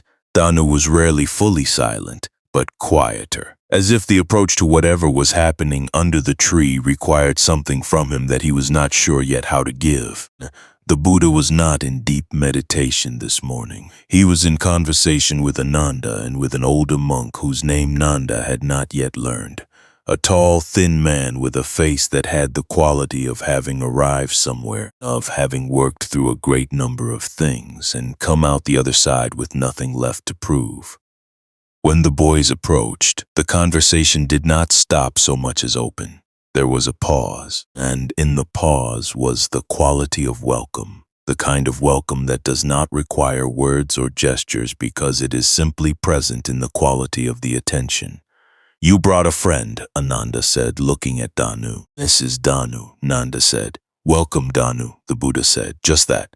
2 words, in the voice that carried exactly as far as it needed to carry, and no further. Danu, who Nanda had genuinely never seen at a loss for words in the 12 years of their friendship, said nothing for a moment. Then, the older monk, Venerable Sariputta, Nanda would later learn, one of the Buddha's earliest and most senior students, man of whom it was said that he could explain the same teaching 10 different ways to 10 different people and find the exact door that each person needed opened, excused himself and walked back toward the camp. The conversation opened like a field when a gate swings back, into space, into possibility, into whatever wanted to walk through. It was Danu who mentioned Sunita. They had passed him on the road that morning, coming to the field. Sunita with his long broom of bundled reeds, already at work in the gray pre-dawn, sweeping the road the way he swept it every morning, the same section, from the junction with the main road all the way to the edge of the market area, sweeping steadily and without apparent hurry in the way of someone who has been doing the same thing for so long that it requires no active attention, who can sweep and think about something else entirely, who can be somewhere else in his mind while his hands do what his hands have always done. "We passed the road sweeper," Danu said. On the way here, he was already out. He is always out early," Nanda said. "He has to finish before the carts start coming through. The carts undo in an hour what takes him the whole morning." "Who is this?" Ananda asked, with the genuine interest of someone who has arrived in a new place and is making it his business to understand the place.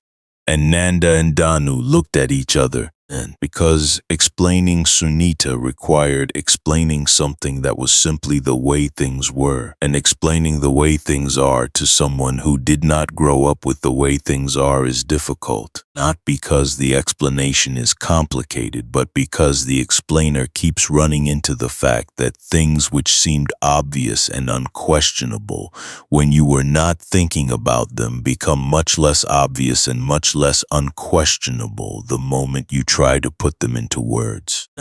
"He sweeps the roads," Nanda said carefully. "He and his family. His father swept them before him. It is what they do. He is not permitted to do other kinds of work," Danu said. He said it in the tone of someone stating a fact of nature. "The sky is this color. Water flows downward. Sunita sweeps roads." And then, hearing himself say it, he paused.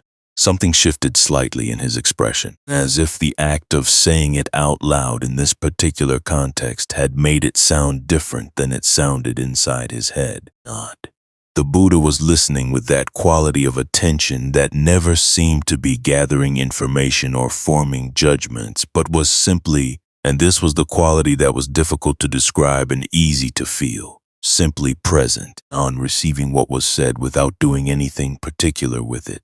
Just receiving. "Why is he not permitted?" the Buddha asked. Danu opened his mouth and then closed it. "Because of what he is," he said, and stopped again. There was a silence. Not an uncomfortable silence, or not only uncomfortable, a silence that was doing something, working on something, as if the question had introduced a small amount of light into a space that had been sitting in the dark for a long time, and the light was now allowing things to be seen that had always been there but had not been visible. "Oh," the Buddha said, "I would like to meet him." He said it the way you would say you wanted to meet the headman, or the most respected elder, or the person in the village who knew the most about the river, with simple interest, none, without any special weight on it, without any suggestion that meeting this particular person would be different from meeting any other person, without any performance of the significance of what he was proposing. They found Sunita on the North Road. He was working steadily, moving down the road with his broom in that practiced, economical way that uses only as much energy as is needed and no more, the broom moving in the same arc again and again, the debris shifting to the side in the same way with each stroke. He was a thin man, not old but not young, not with the posture of someone who has spent years bending slightly forward at their work. The particular forward tilt that becomes, over time, the resting position, so that he stood slightly forward even when he was not sweeping, as if his body had learned to expect the broom and was always slightly reaching for it. When he heard people coming, he looked up, and when he saw the saffron robe, he stepped quickly to the far side of the road and lowered his head and made his body smaller in the specific, practiced, entirely automatic way of someone who has learned, over many years of daily reinforcement, that this is the correct response to the approach of someone in a saffron robe. Not fear exactly, not deference exactly, just the trained minimizing of the self, the learned smallness, the body's habituated answer to the presence of those who are considered higher. The Buddha walked directly to him. Nanda, standing back with Danu, watched this, and he would remember what he saw for the rest of his life. Not because anything dramatic happened, nothing dramatic happened, but because of the quality of the ordinary thing that happened, the way something entirely simple can sometimes carry enormous weight. The Buddha stood in front of Sunita and said in the same tone he used with everyone, "Good morning. Your road is very clean." Sunita looked up, not all the way up. The habit was too deep for that. The reflex of not looking directly too thoroughly established, but up enough. Enough to register that the words were being said directly to him specifically, in the way that words are said to someone who exists and is present and has done something that has been noticed. "Thank you," Sunita said. His voice had in it the particular quality of a voice that is not used to being thanked. "Nanda, you do necessary work," the Buddha said. "Every person who walks this road does so because you have made it possible to walk. The merchant with his cart, the mother with her children, and the farmer coming home from the fields in the dark. They move through the world without difficulty because you have removed the difficulty. They may not know they are benefiting from what you have done. That does not change that they are." Something happened in Sunita's body. Not a sudden change, nothing sudden. More like what happens to a plant in water after it has been dry for some time. A very slight, very gradual movement towards something. A degree of opening. A degree of returning to a position that was perhaps a position it had always been meant to occupy before years of trained smallness had compressed it into something lesser. The Buddha asked if he had eaten. He had not. Nanda offered rice from the morning's alms bowl, and Sunita ate, and the eating was as simple and as loaded with significance as everything else that had just happened. A man eating rice that was offered by another man, which was one of the most ordinary things in the world, and which, in this particular case, in this particular road, on this particular morning, was not ordinary at all. On the walk back to the field, Nanda was quiet for a while, working through something. He looked surprised, he said. "Sunita, and you spoke to him, the way you spoke to him." "Yes," the Buddha said. "People do not usually speak to him that way. No, because of what he is. Because of what he has been told he is," the Buddha said. And then, after a pause, "There is a short teaching I want to give you, one of the shortest I know, and one of the most important." Nanda and Danu both turned toward him. "Water does not care where it falls," the Buddha said. "You know this. You live near a river. You have watched rain fall on fields for your whole life. Rain falls on the high ground and on the low ground. Omen. Water runs from the mountains to the sea, and on its way it nourishes everything it passes through, without asking whether the thing it is passing through deserves to be nourished. And a field of rice and a field of weeds both receive the rain. The rain does not withhold itself from the weeds because the weeds are considered lesser. The rain falls, the water moves, the nourishment goes where it goes." Looked at both of them. "The Dhamma is that water," he said. "The teachings are that rain. They do not know family name. They do not know what kind of work a person's father did, or what kind of work that person is permitted to do. They do not ask whether the person receiving them is considered high or low by whatever system of considering has been built up in whatever place. They fall. They nourish what is there to be nourished." Danu was quiet for the rest of the walk back, but Nanda noticed something in Danu's face that he recognized, the quality of a question that has taken root, a particular inward settling of someone who has just had something introduced into them that they are not going to be able to simply set down and walk away from. This is what teachings do, and they are real teachings, and the person receiving them is ready to receive them. They do not announce themselves. They do not demand acknowledgement. They simply enter and begin their work quietly below the surface, in the dark where growth happens. You do not have to be ready in any particular way to receive what is real. You only have to be still enough to let it in, which you already are right now, which you have been this whole time. Something is growing in you. Let it grow. Danu got sick on a Thursday, or what would have been a Thursday in a place where people counted days that way. In the village, they marked time differently. By the lunar calendar, by the position of the moon in its phases, by the rhythm of the market that came every 7 days to the town 2 hours walk away, by the agricultural cycle of planting and growing and harvest that organized the year into its true seasons regardless of what any calendar said. But years later, thinking about it, Nanda would reach for the word Thursday, the way you reach for whatever familiar landmark is nearest, even if it is not exactly the right landmark, just because you need something to hold the memory in place. What he remembered with precision was the morning, arriving at the grazing field in the early light to find Danu already there, sitting on the low stone, Nanda's stone, the one Nanda had sat on for years, with his arms wrapped around his own middle and his face the color that faces go when a fever has been building through the night. That particular paleness that is not the paleness of cold, but the paleness of the body redirecting all its resources inward toward whatever battle is happening inside. You should have stayed home, Nanda said. Not want to stay home, Danut said. His voice had a thinness to it, as if the fever had used some of it up. Nanda looked at his friend, then he looked toward the banyan tree. Come, he said. I am not going to bother him with this, Nanda said. It is just a fever. Everyone gets fevers. He will not consider it a bother, Nanda said, with a certainty he would not have been able to justify if pressed. Not a certainty that came not from any evidence, but from something he had observed over the past several days. The quality of the Buddha's attention. The way it turned toward whatever needed it, a way it did not seem to rank things by whether they deserved attention or not, but simply gave attention to what was there. It took persuading. Danu had a pride that expressed itself as reluctance, not the pride of someone who thinks too highly of themselves, but the pride of someone who has learned not to expect help and has therefore stopped asking for it, who manages alone because managing alone has been, for as long as he can remember, simply what you do. He was not used to being tended to, owned.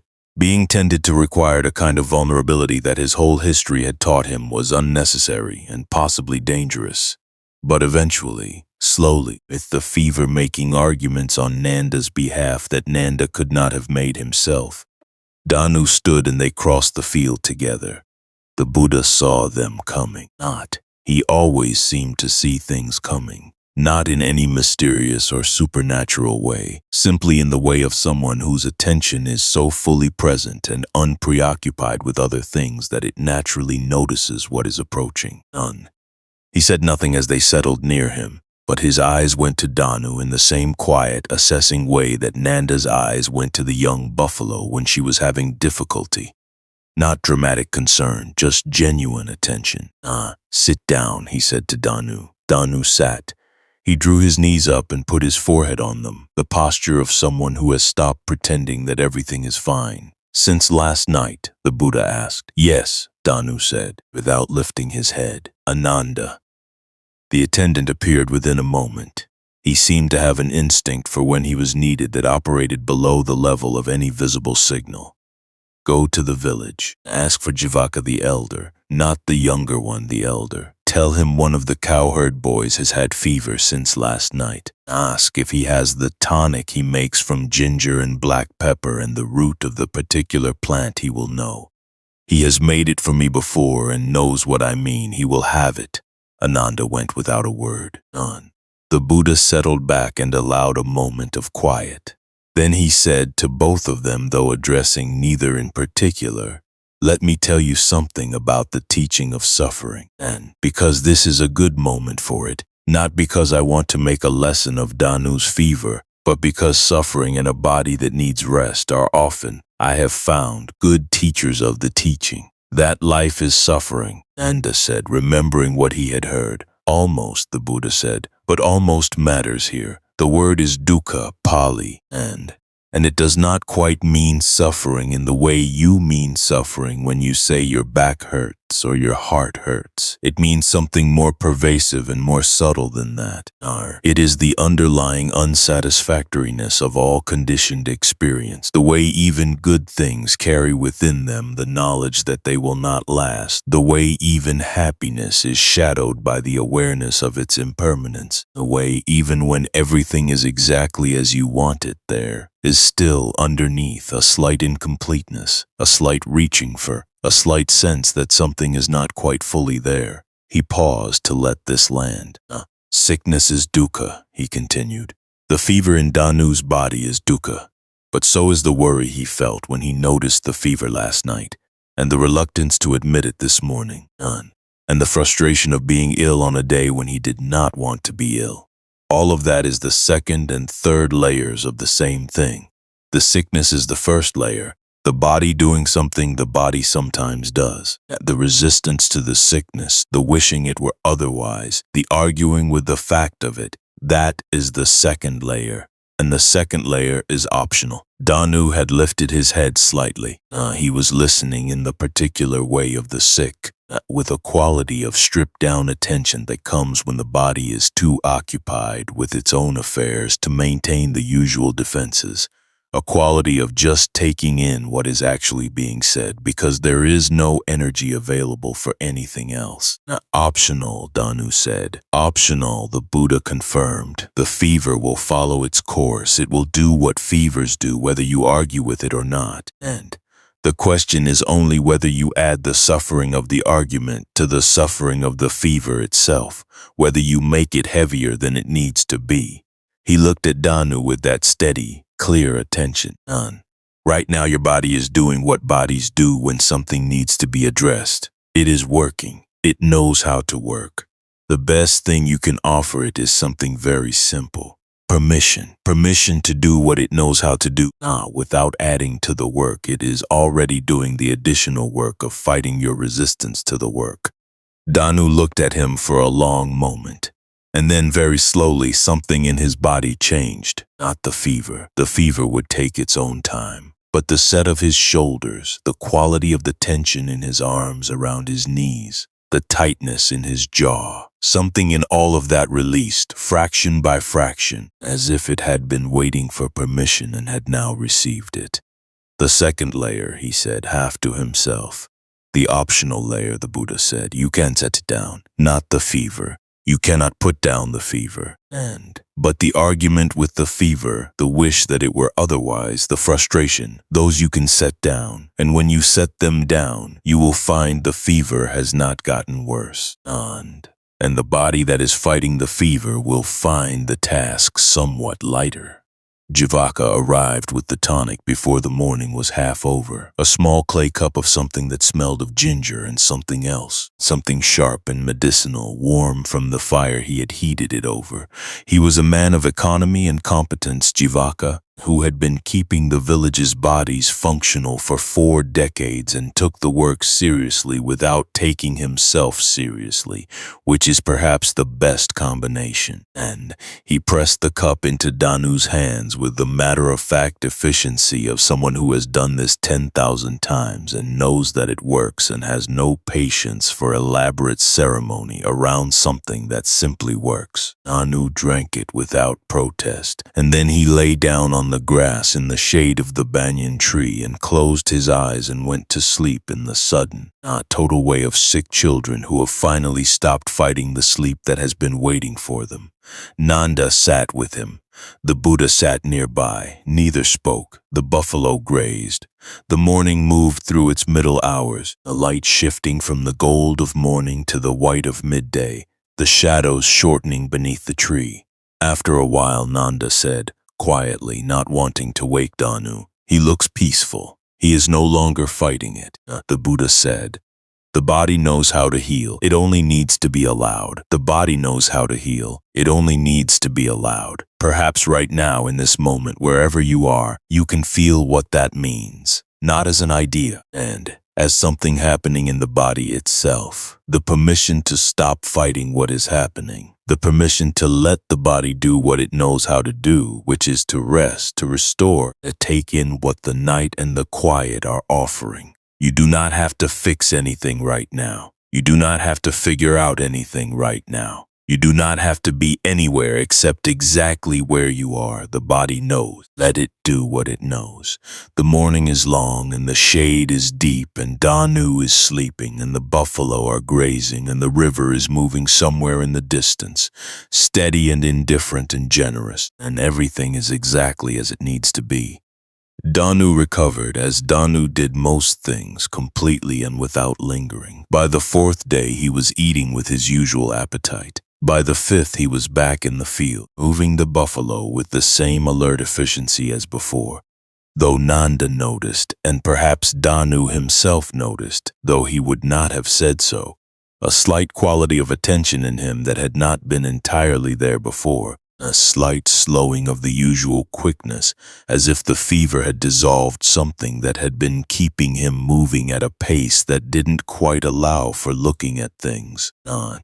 But this chapter belongs to the night between the second and third days of his recovery, the night when Kamala invited the monks to the village courtyard and the fireflies came up from the paddy fields, because that night something happened that Nanda would carry for the rest of his life, not as a memory exactly, but as a kind of quality, a way of seeing that once acquired does not go away. The Buddha and his small group of monks had been expected to move on by now. 2 or 3 days had been mentioned, and those days had passed, and each morning Ananda would explain in his careful, gentle way that the teacher moved when the teacher felt it was time to move, and the teacher had not yet felt it was time to move. The village had begun, in the gradual way of villages that are used to managing their relationship with strangers carefully, to accept the monk's presence. The morning alms round no longer prompted staring. The monks at their camp at the tree line were no longer something that needed to be discussed when people gathered at the well. They had become, in the way things become when they stay long enough, simply part of the landscape. It was Kamala who extended the invitation. She came to Nanda one afternoon and said, in the way she said things she had already decided, I am going to ask the monks to come to the courtyard this evening. If the elder has nothing against it. There was no consultation in this statement. She was telling him what she had decided and giving him the information. The courtyard near the well was not a formal gathering place, not a designated area, just the natural space that had accumulated over years of people stopping there to draw water and staying to talk. So that gradually, without anyone deciding it, it had become understood as a place where gatherings happened, where news was shared, where disputes were sometimes settled and celebrations sometimes held, and where, on certain evenings when the weather was right and no one was in a particular hurry, people simply sat together in the comfortable way of people who do not need to perform their being together. A dozen people gathered that evening, or perhaps 15. Nanda never precisely counted because it was the kind of gathering where counting felt beside the point. Old Mara was there, which surprised Nanda, though perhaps it should not have. Old Mara sat on the low wall at the edge of the courtyard with his arms folded and observed everything with the expression of someone who has reserved judgment but has not yet found a reason to move from skepticism to anything warmer. The light was going out of the sky by slow degrees, the blue deepening, the first few stars appearing at the edges, and then, as it happened every year at this time, as it had happened every year for as long as anyone in the village could remember, the fireflies began to rise from the paddy fields. They came up slowly at first, 1 or 2 visible above the grass, and then more, and more than you could track individually, until the air above the fields was threaded through with their cold light, slow drifts of it, moving in patterns that seemed purposeful but were too complex to read, rising and sinking, spreading and contracting, the lights pulsing in their individual rhythms that somehow from a distance became a collective rhythm, the whole field breathing in cold light. The village had names for it. 9. Some of the older people called it the soul season, the time when the fields were lit from within. Some of the children called it the field stars, which was the most accurate description. and also perhaps the most beautiful. And the Buddha sat in the courtyard and watched the fireflies with the same quality of attention he brought to everything. Full, unhurried, entirely present, not trying to interpret or categorize or use, just watching, just actually seeing what was there. And after a while, the little girl Suba, who lived in the house beside the well and who had inherited from her mother a complete absence of anxiety about approaching people who made other people anxious, made her way across the courtyard and sat down directly beside the Buddha with the ease of a child who has not yet learned that there are people you are supposed to approach cautiously. She pointed at the fields. What are they doing? She asked. With the lights. They are talking, the Buddha said. Each light is a word. They are saying, I am here. Are you there? And Suba considered this with the seriousness of a child who takes questions and answers at their full value. And do the other ones answer? They do. Yes, I am here. I see you. Do they ever get tired of saying it? No, the Buddha said. It is the most important thing they know how to say. Suba returned to her mother, apparently satisfied. The answer drifted across the courtyard the way good things said in good company drift, without agenda, without destination, landing differently in different people according to what each person was carrying. What landed in Nanda was this. The fireflies from last year were gone. This he knew as a plain fact. The individual insects that had made this same light last summer were not these insects. They had lived their brief lives and were gone. And yet the light was the same light, the saying was the same saying. Not the same speakers, but the same message, spoken again, in the same fields, in the same patterns, every summer, as if the message were more durable than the individual lives that delivered it. Moved, after a while, to sit closer to the Buddha. The fireflies from last year, he said quietly. Are they the same as these? What do you think? Nanda had learned over these days that this question, what do you think, was not deflection and was not Socratic performance. It was a genuine request. The Buddha actually wanted to know what Nanda thought, because Nanda's thinking was part of the process, was in fact the most important part of the process. I think no, Nanda said slowly. I think last year's are gone. These are different ones, different lives. But I also think the light is the same. Not the same light, not the same physical thing, but the same quality of it, the same purpose. Yes, the Buddha said, this is anicca, impermanence, not. The word for the fact that all conditioned things, all things that have arisen through causes and conditions, which is all things, are temporary. They change, they end, and in ending, they make room for new arising. And the firefly does not end so that the next firefly can live. They do not plan this. They are not generous about it in any conscious way. But the effect is the same. The ending of one is part of the condition for the arising of another. The light continues because the light has always continued this way. Individual and temporary and continuous all at once. Nanda. The word anicca settled in Nanda. The way the right word settles when you find it. Not with the sense of learning something new, but with the sense of finally having a name for something you already knew, something you have been carrying without being able to pick it up and look at it directly because it had no handle.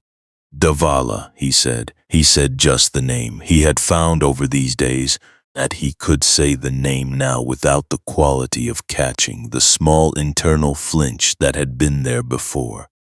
Not because the grief was less, but because the grief had changed shape, had become somehow more spacious, more able to be held. Tell me about him, the Buddha said, and the invitation was real, not courtesy, not formulaic interest. He genuinely wanted to hear about a buffalo named Davala, and so Nanda told him. He told him about the pale gray color and the sweep of white along the left flank that caught the morning light. He told him about the stillness, the particular quality of patience that Davala had, a way he could stand in the river up to his knees for long stretches without moving, without fidgeting, without the usual small adjustments that the other buffalo made constantly, as if he had made some kind of arrangement with time that the others had not. He told him about the following, the choosing, the way Davala would drift toward wherever Nanda was with that quality of decision that was not quite following on purpose but was also not random. He told him about pressing his forehead against the space between Davala's eyes and feeling the enormous patient warmth of the animal and feeling in those moments something that he had not had a word for then and still did not quite have a word for, something that was peace but was also more than peace,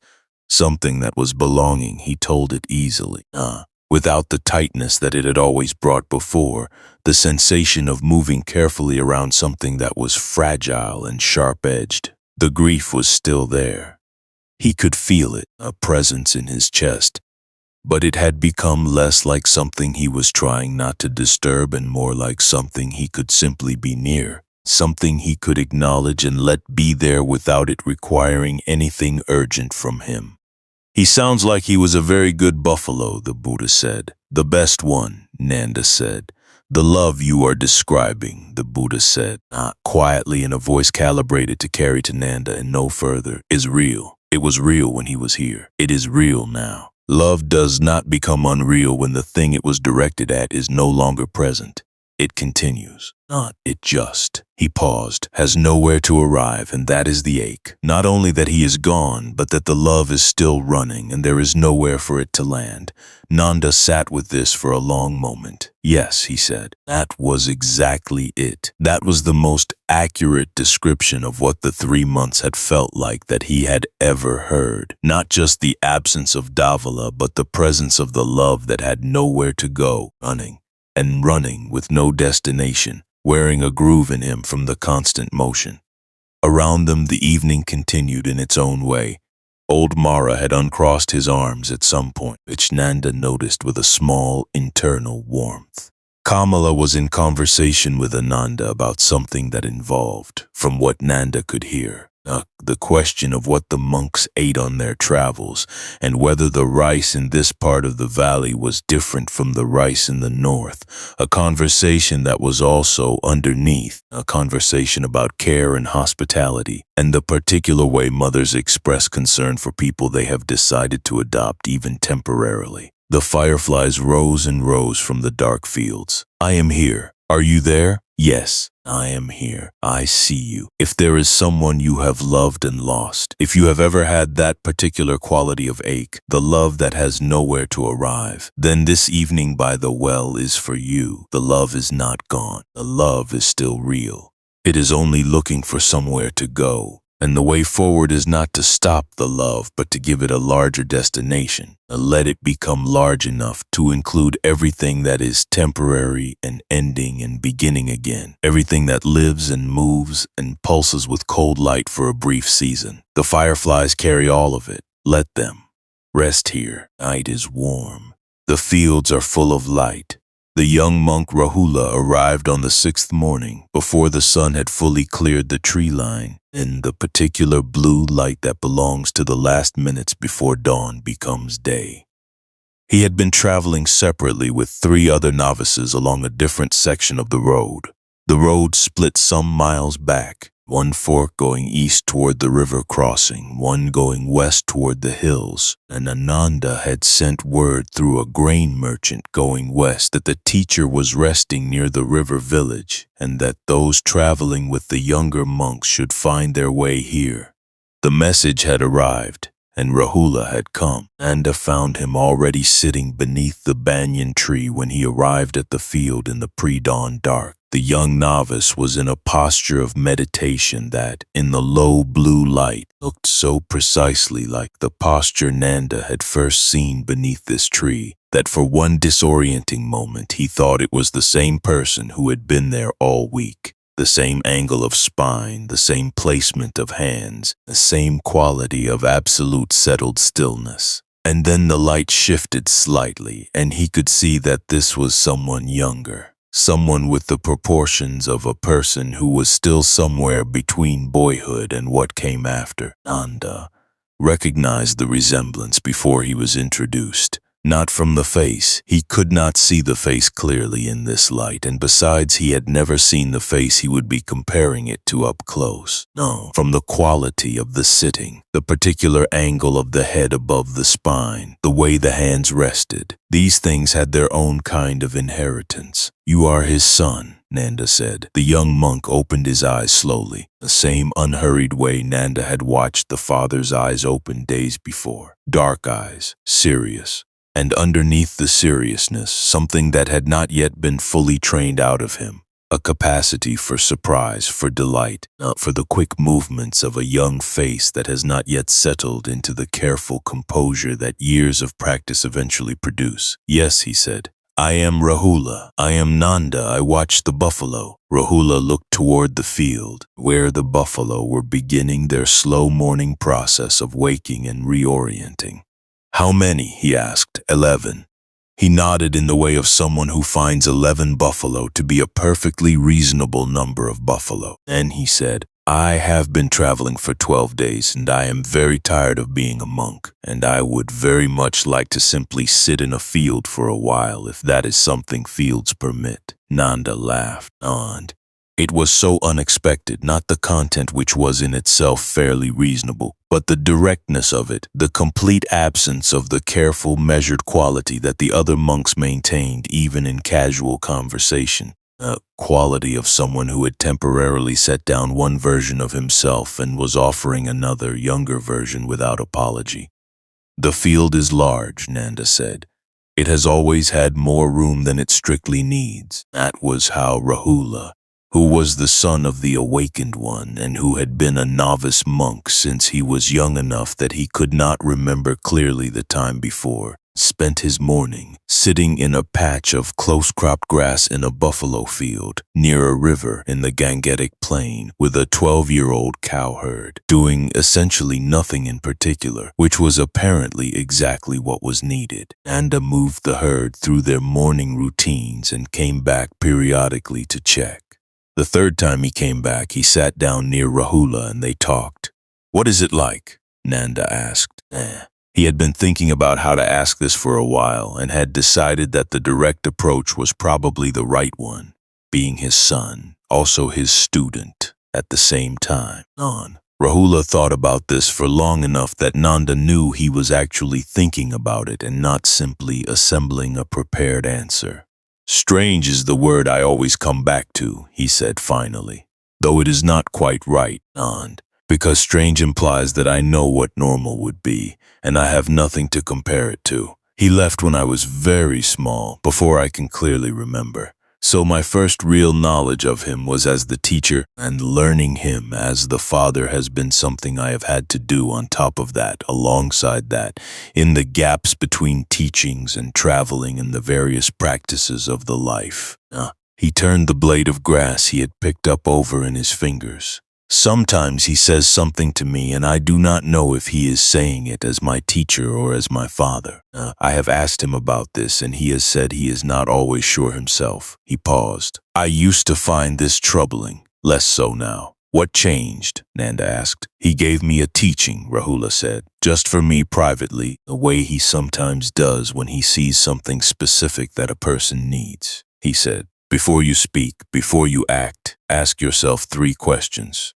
Is this true? Is this helpful? Is this kind? If it is all 3, proceed. If it fails any one of the 3, reconsider." He looked at the grass in his fingers. "I started applying this test to my confusion about whether he speaks to me as teacher or as father. Is it true that I am sometimes confused? Yes. Is it helpful to dwell in the confusion? No. Is it kind to myself to make a problem of it? No." He dropped the grass, so I let it be as it is. It is what it is. The strangeness is part of it, and the part that is not strange is also part of it, and I have stopped needing it to be simpler than it is." Nanda thought about this, about letting things be as they are, about the second layer of suffering, the optional layer, the one that is not the thing itself but the resistance to the thing. He told Rahula about Davala. He had noticed, over these days, that each time he told the story it became slightly different. Not in its facts, but in its weight. The first times he had told it, to Ananda, to the Buddha himself, There had been a quality of tension in the telling, a quality of handling something that might break. Now the telling was easier, the story was still there, the facts were still the facts, the loss was still real. But the story had become something he could hold, rather than something that held him.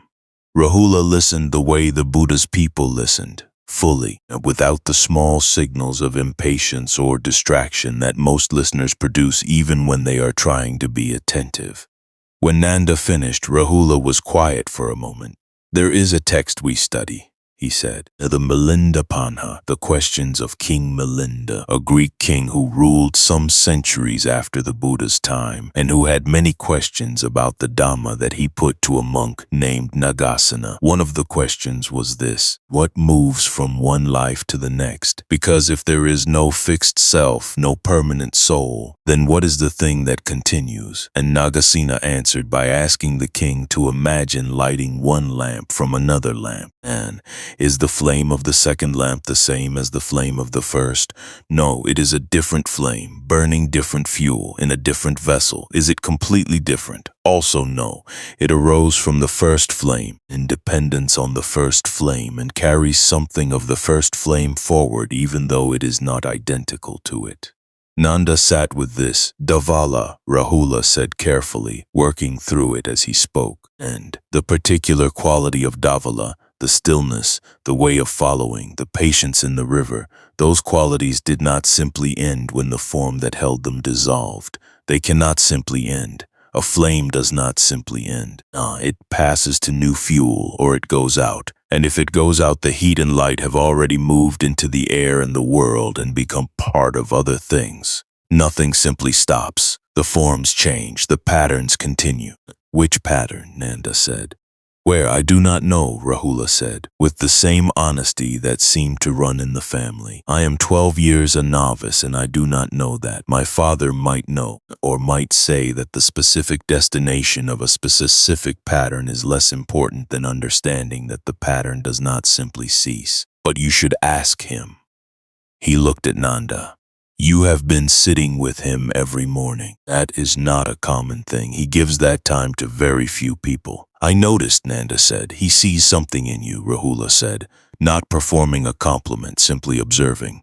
"I am a cowherd," Nanda said. "Yes," Rahula said. "And so is everyone, in some way. We are all watching something, trying to keep it from wandering too far into the current, counting at night to make sure the number is still right." They sat in the field until the sun was high and warm, and the conversation had moved through philosophy and through the practical discomforts of traveling, and through the question of which food one missed most during long journeys, and through what it meant to be young in a world that had not quite finished deciding what to do with you. By the time they walked back toward the banyan tree in the late afternoon, Nanda felt, in the particular physical way that a good conversation sometimes produces, pleasantly emptied of some weight he had not known he was carrying and lightly refilled with something that felt like clarity. And if you have ever had that experience, the unexpected friend, a conversation that goes where conversations rarely go, the person who meets you at the level where you actually are and stays there with you without requiring you to be somewhere easier, then you know what Nanda felt walking back across that field in the afternoon light. And rest in that knowing. Let it be present. The warmth of being genuinely met is one of the most nourishing things there is, and the memory of it nourishes too. On the 7th morning, old Mara was at the field before Nanda arrived, and this was unusual. Old Mara's morning routine was precise and unchanging. He made his rounds of the village's various herds in a specific order at a specific time, and the order put Nanda's herd not first but third, after the larger herds belonging to the two senior families. To be at this field before sunrise meant he had changed his routine, which meant something had prompted the change. He was standing at the field's edge when Nanda came over the rise from the river path, large and still in the early light, watching the herd with the expression of someone who has been watching and is not entirely satisfied with what he has seen. Not alarmed, old Mara did not alarm easily. Having seen over 40 years most of the things that could go wrong with buffalo, and having developed a calibrated sense of what required alarm and what required only attention. But not satisfied either. He did not wait for Nanda to reach him. "You have been neglecting the work," he said. Nanda looked at the herd. All 11 were present, in good positions, grazing normally or in the early stages of waking. A water trough was full.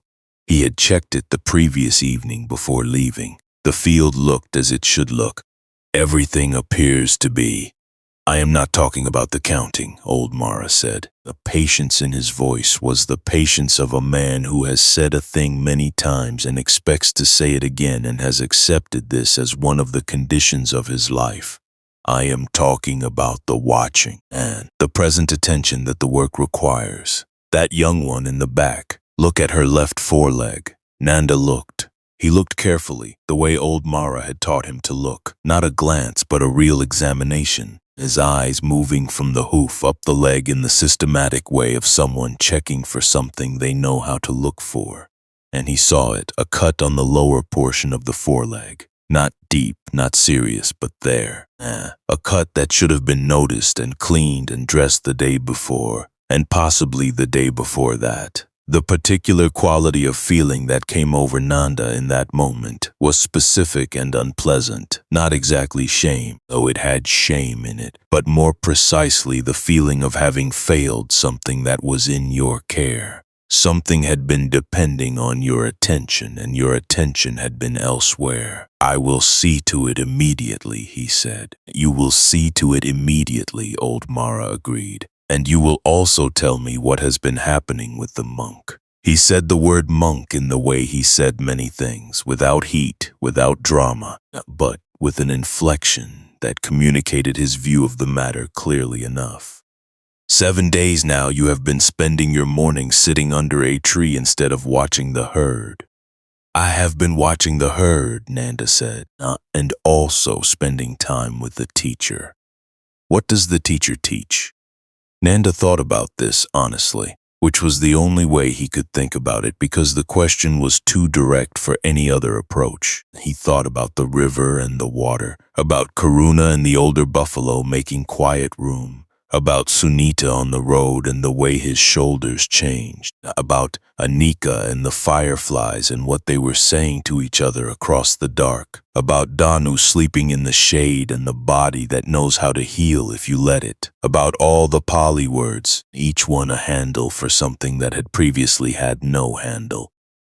"Things about how to see," he said finally, "about what things actually are when you look at them carefully." Old Mara regarded him with the long, assessing gaze of someone who has spent 4 decades observing things carefully and forming views about what he observed. "Monks," he said, "pass through.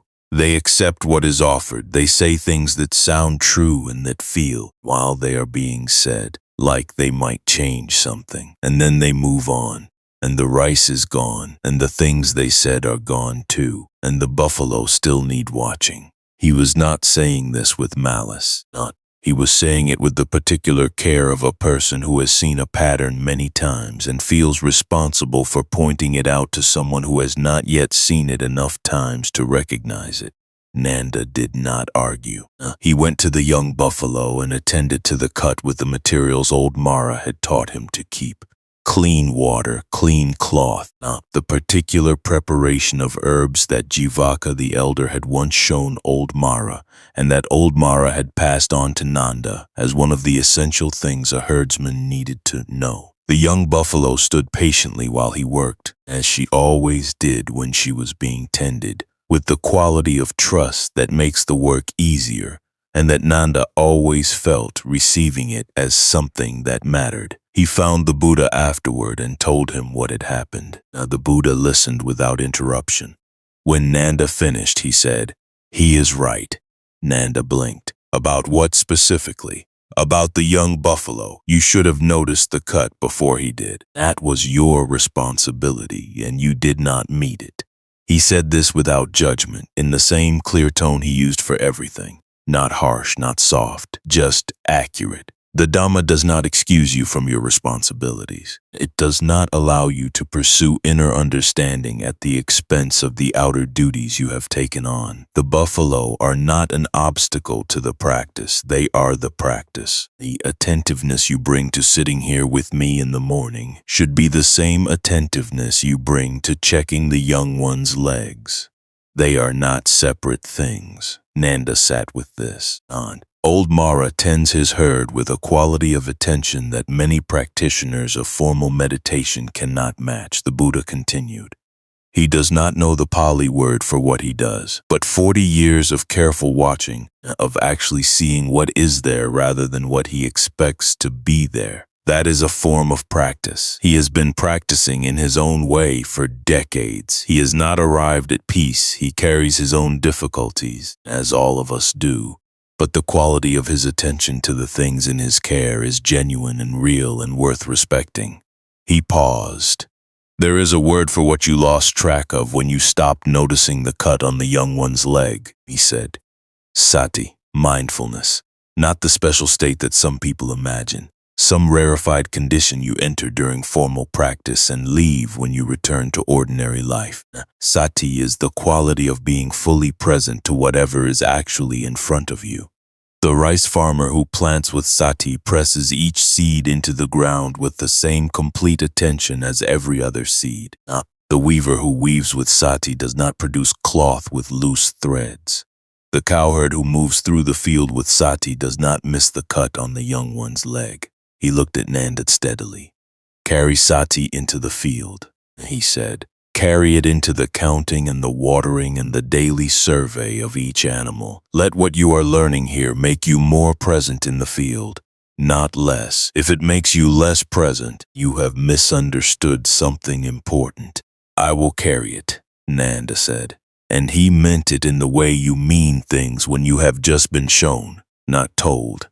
The difference between what you were doing and what you should be doing. And old Mara, the Buddha said, with something in his voice that was warm enough to be warmth. Teach him sati not by explaining it, and by practicing it so visibly and so consistently that he can see the difference between your attention before and your attention now. That is the only teaching that works on people like old Mara. Show them in the thing itself that something has changed. He will see it. He has been watching things carefully for 40 years. He will see it. At the end of the day, before he left the field, Nanda found old Mara doing his evening rounds.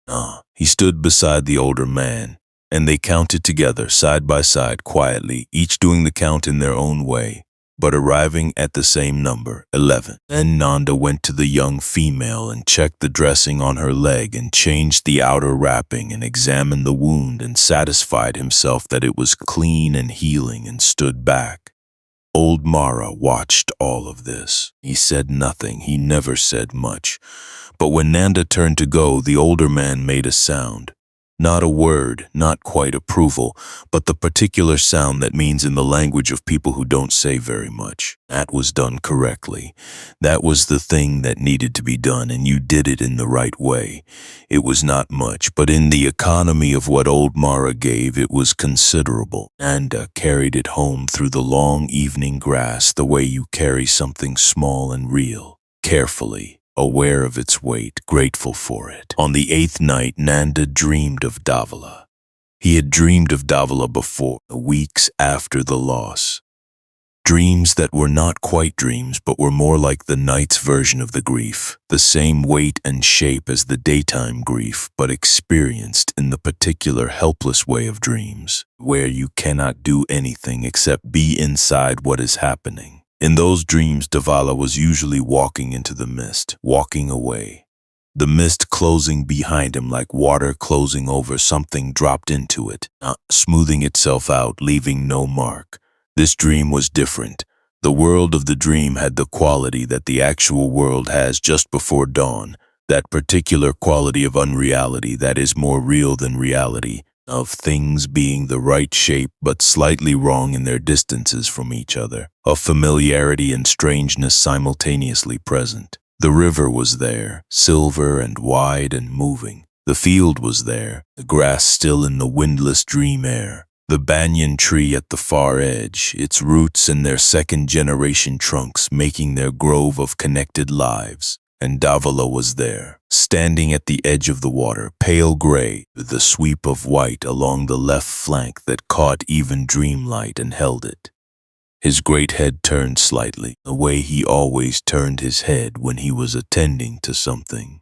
Not the restless turning of an anxious animal, but the deliberate, patient orientation of something that has decided to listen to a particular thing. Nanda walked toward him in the way of dreams, which is to say that the walking took both no time and a great deal of time, and the distance between them closed in a way that had nothing to do with how fast he moved. He was close enough to reach out, close enough to press his forehead against the familiar space between Davala's eyes, and he stopped, because Davala turned and looked at him, and in those eyes, dark, deep, not patient in the way that the eyes of large animals who have made peace with their own nature are patient, and who have no argument with what they are and no anxiety about what they are not. Nanda saw something that he would spend a long time afterward trying to find words for, and would eventually stop trying, because the words were not the right vessel for it.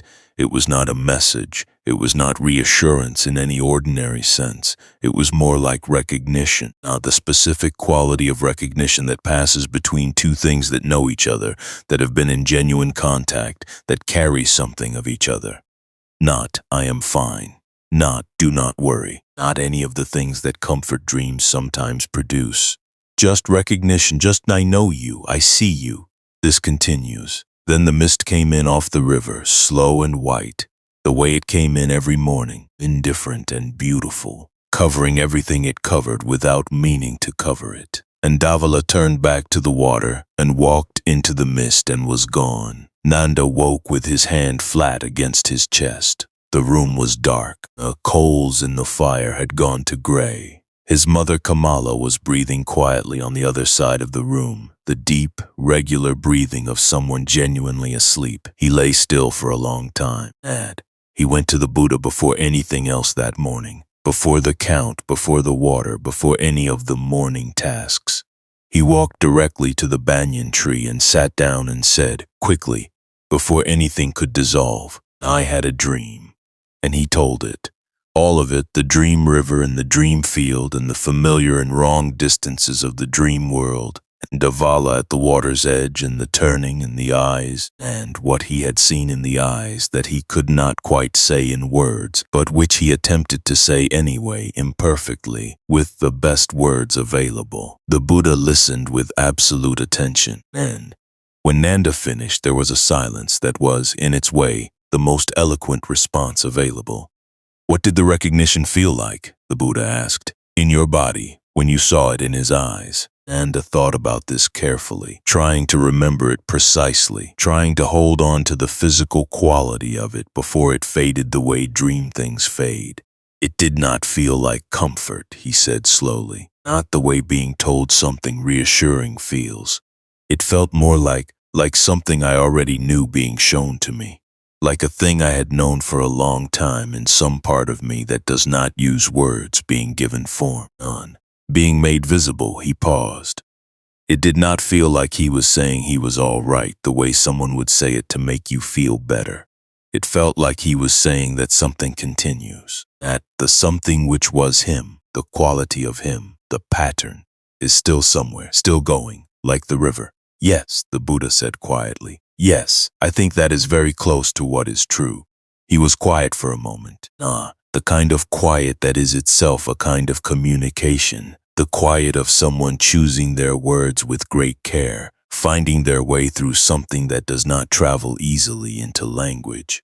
There is a teaching, he said at last, that what we are at the deepest level is not the body we inhabit, not the name we carry, not the particular form, the specific color of a flank, the specific sound of a voice, the specific shape of a face. And these are the forms that consciousness takes in a given life. They are real, They are genuinely real, and the love we feel for the specific form, for the particular person or animal in their particular body, that love is also real and is not diminished by what I am about to say. He looked at Nanda. The word is chitta, mind or heart or consciousness. All of these are translations that capture part of it, the knowing. The experiencing, the capacity to be present to what is happening, to feel, to recognize, to love. That capacity in you, in Davala, in every living being, that is not produced by the body. The body is not the source of it. The body is the vessel it moves through in this particular life, in this particular form. And when the vessel dissolves, the chitta does not dissolve with it. It continues, it moves, it arises again in new conditions, in new form, the way the flame moves from fuel to fuel. Not the same, not entirely different, but carrying forward something essential from what came before. Nanda sat very still. What you saw in the dream, the Buddha said, was the chitta recognizing the chitta. Your consciousness recognizing the consciousness that had been Davala, not in the specific form, not with the white flank and the river patience, but as itself, as the knowing, the pattern. He paused.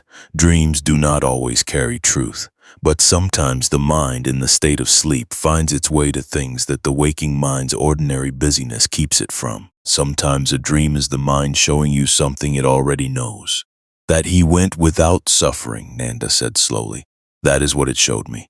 Not where he went, just that there was no suffering in it. Yes, the Buddha said. I believe that too. The morning was around them, clear and quiet. The buffalo grazed. Somewhere downstream a kingfisher crossed the river like a thrown blue stone, impossibly vivid against the gray water. Grief is love with nowhere to go, the Buddha said. I said this to you the night of the fireflies, and I could see it land in you. The grief has been the love, running and running with nothing to arrive at. And the path forward is not to stop the love. The love is real, the love is good, the love is not the problem. The path forward is to let the love expand, and to let it become large enough that it is not only directed at one particular form, one particular white flank in the morning light, but is directed at everything that is moving through impermanence, which is everything. All of it, every living thing waking up in the morning and going to sleep at night and doing whatever it does in between. All of it temporary, all of it precious, all of it deserving of the love that has nowhere else to go. The Pali word was metta, loving kindness. Not a feeling you summon by force, but a capacity you expand, the way you expand a fire, carefully, steadily, adding what it needs until the warmth reaches past your hands to everything around you. Nanda thought of Davala, the young buffalo with the healing cut on her foreleg. Danu sleeping through the fever, his body doing what it knew. Nata on the road, his shoulders lifting a degree toward the light. Old Mara in the evening counting quietly, 40 years of care moving through each number. Kapala at her loom, the thread she trusted more than she trusted hurry. Everyone moving through impermanence. Everyone doing their best with what they had. May all of them be at ease. May all of them be well. May all of them find their way through whatever they are moving through. Not something loosened in his chest. Not quickly, not all at once, but something real. If you are carrying something tonight, something you have loved and lost, some love that is still running with nowhere particular to arrive, then this word, metta, is for you. Let the love be as large as it needs to be. Large enough to include everything that is temporary, which is everything. Large enough that the running of it finds a destination as wide as the world. You are faithful. That faithfulness is not a problem. It is the beginning of everything good. Rest here, there is no hurry. The morning will come. On the 9th morning, Kamala rose before her son. She was a woman who noticed things without announcing that she noticed them, a quality that in some people comes from reserve and in others comes from wisdom, and in Kamala came from both, woven together in the way things are when they have been living alongside each other for long enough to become indistinguishable. She noticed the quality of light in a room when someone was having a difficult time in it. She noticed when the food a person prepared had a different quality than usual, when the hands that made it were carrying something. She noticed the small changes in her son's face over the past 9 days, with the precision of someone who has been studying that face since before it was fully formed, who knows every expression it makes and knows. Therefore, when a new one appears. She had watched Nanda go out each morning with something different in his step than the step he had come home with the night before. She had watched him eat his evening rice with an appetite that had been absent for 3 months. She had watched him sleep from across the room, and with the small observation that mothers make of sleeping children regardless of how old the children get. Checking, always checking, reading the quality of the sleep for what it said about the waking. The sleep had changed. The small, tense movements were gone. He lay still now with the quality of someone who had set something down. She had not said any of this because she was Kamala, and Kamala did not say things before they were ready to be said. And she was a weaver. A weaver knows that tugging at the thread before the weave has set will undo the work. You wait, you watch, you trust the pattern, and you let it form in its own time. But on the 9th morning she rose before her son, made the morning rice earlier than usual, wrapped a portion of it carefully in a banana leaf, and tied it with a strip of palm frond the way she tied things when they were being given rather than simply carried. And when Nanda came out of sleep and reached for his usual morning rice, she told him she was coming with him. He looked at her. She looked back with the expression that was not an expression so much as the simple fact of herself, present, and decided. You have your weaving, he said. The weaving will be there, she said. The tone was the tone that indicated the discussion was complete. They walked together through the early morning, mother and son, mist still on the fields, the village just beginning to stir behind them. They did not talk much. Kamala had never needed to fill walking with talking. She had taught Nanda by example. That walking was itself a thing worth doing fully, that the sounds of the morning and the feel of the ground and the quality of the air had their own value and did not need conversation layered on top of them to be worthwhile. And when they arrived at the banyan tree and Kamala set her banana leaf of rice before the Buddha, with the simple, dignified manner of someone who has brought something and is not asking for anything in return. Something in the quality of the exchange was entirely characteristic of her. The giving without performance, the presence without demand. Thank you, the Buddha said. My son has been coming to you every morning, Kamala said. He comes home different. Different how? The Buddha asked. He asked it with real curiosity. The curiosity of someone who genuinely wanted the specific answer from this specific person and not a general answer about transformation or growth. Kamala considered for a moment in her careful, thorough way. Lighter, she said, not lighter as in indifferent or not caring. Lighter as in no longer carrying something that was not his to carry. She paused, and more present. When he looks at the buffalo now, he sees what is actually there. There is a cut healing on the young one's foreleg. He noticed it before I would have thought to look. You see him very clearly, the Buddha said. I have had 12 years, Kamala said, and though it never feels like as many as it has been. The Buddha looked at her for a moment with those clear, settled eyes, and there was something in his face when he did. A quality of personal recognition, of knowing from the inside what she was describing, the particular experience of time that parents have, the way years compress in memory while they expand in the living. It never does, he said quietly. Kamala looked at him directly. I want to ask you something, she said. Yes, he had a buffalo that he loved, Davala. It went into the river 3 months ago. She said it plainly, the way she said things without softening. Not without performance of the difficulty. He has been carrying it since then, in the way that children carry things, quietly, so you almost do not see it, except that I did see it. I have been watching him carry it, and I have not known what to do. She paused. Has he found peace with it? With the loss? The Buddha looked at Nanda. Nanda looked back. Something passed between them, not spoken, just acknowledged. The accumulated weight and lightning of 9 mornings under a banyan tree. He is finding it, the Buddha said. Peace is not a place you arrive at and then remain. It is more like the river, a process, movement, an ongoing flowing. He has found the direction. He knows which way the river runs now, and that, in my experience, is the most important discovery. Once you know which way the river runs, you can trust that it will carry you. And the direction is? Kamala asked. Toward larger love, the Buddha said. The grief was never a problem with the love. The grief was the love carrying its own weight alone, without knowing where to put it. The direction is to let the love become large enough that it has room. Room for what is gone, room for what is here, room for everything that is moving through impermanence, which is everything. He looked at Kamala steadily.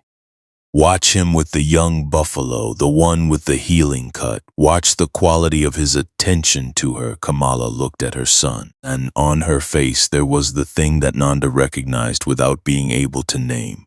The complex, layered thing that crosses a mother's face when she watches her child becoming something, not becoming different, and becoming more completely what they already were. The relief and pride and specific wonder of watching someone find their way back to themselves. There is a teaching I would like to offer you, the Buddha said to Kamala. A short one. You have not asked for a long teaching, and I would not give one unsolicited. But this one is short enough to hold in one hand. Kamala looked at him. The Metta Sutta, he said. The Sutta Nipita's poem on loving kindness. At its center is a phrase that I want you to have.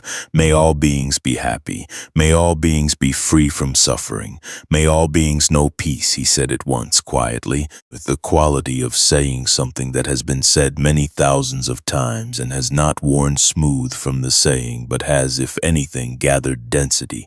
Just that, said for yourself, said for your son, said for the ones who have gone ahead of us, for the white buffalo in the river mist, for everyone the river has taken. It changes something in the chest when you say it. Slowly, over time, not quickly, but it does change something. He said it again. May all beings be happy. May all beings be free from suffering. May all beings know peace. Kamala repeated it after him, her voice saying it in the way Kamala's voice said things, with complete lack of performance, with the quality of someone who means what she says and does not need to signal that she means it. Nanda said it too, without being asked, the words familiar now from his own practicing of them. The morning was around them. The river was somewhere in the distance doing what the river did. The buffalo grazed. Nanda looked at his mother's face and saw something there that he recognized, a very specific quality of someone who has been carrying something quietly. Not the grief that belongs to them, but the grief that belongs to someone they love, the secondary grief, a grief of watching someone grieve, setting a small piece of it down, just a small piece, but real. She had been carrying Davala too, not the same way, but in the way that mothers carry everything their children carry, sidelong and quietly, without making it their own grief, because the child's grief comes first, because the child's need for the space to grieve comes before any claim the mother might make on her own sorrow. He reached over and took her hand. She let him hold it and held his back with the specific firmness of someone who has been waiting to be permitted to hold on.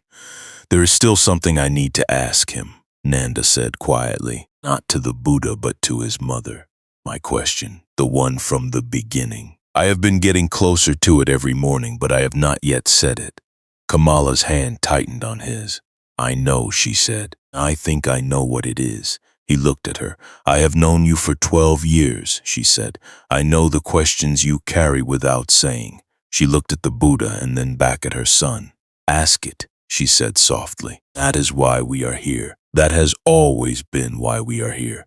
The question sitting in Nanda's chest where it had lived for 3 months felt different, not smaller, not gone, but ready, as if all the mornings had been the preparation the ground needed, and the ground was ready now, and the question was ready, and the only thing left was the asking. Not today, but soon.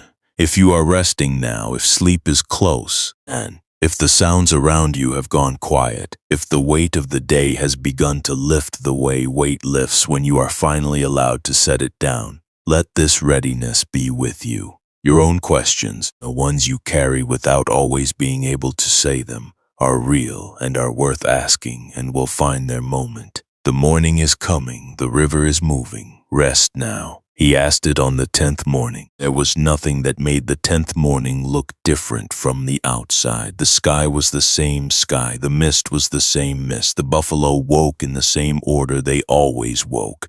The oldest first, the youngest last, each one reclaiming the day in their own particular way. The river sounded the same as it always sounded. But something in Nanda was different. He had woken that morning with the quality of waking that happens when the body has finished its sleeping and does not need to be pulled back from it.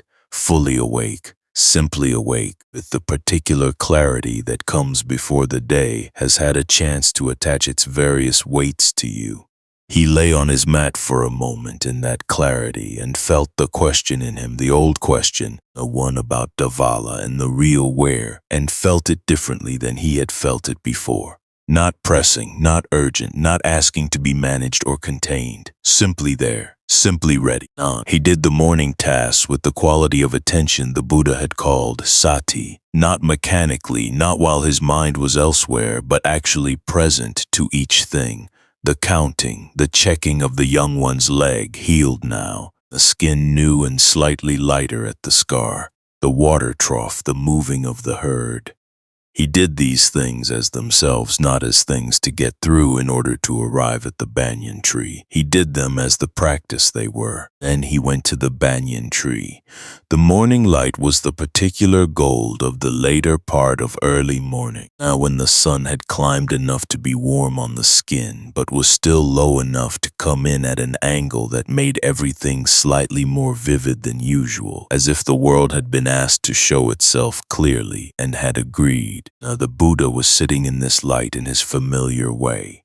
The dappled shade of the banyan leaves moved gently around him. Nanda sat down. He looked at his hands for a moment, the specific hands of a 12-year-old cowherd, calloused from the work, slightly stained from the herbs he had used on the young buffalo's cut, familiar to him in the way that hands are familiar because they are always there, always doing whatever is being done. I want to ask my question, he said.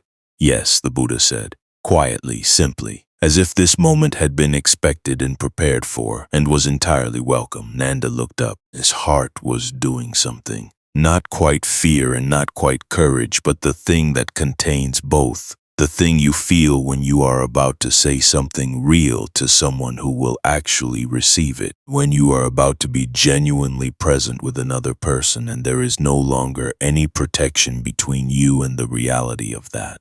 When Davala went into the river, he said slowly, I went to look for him.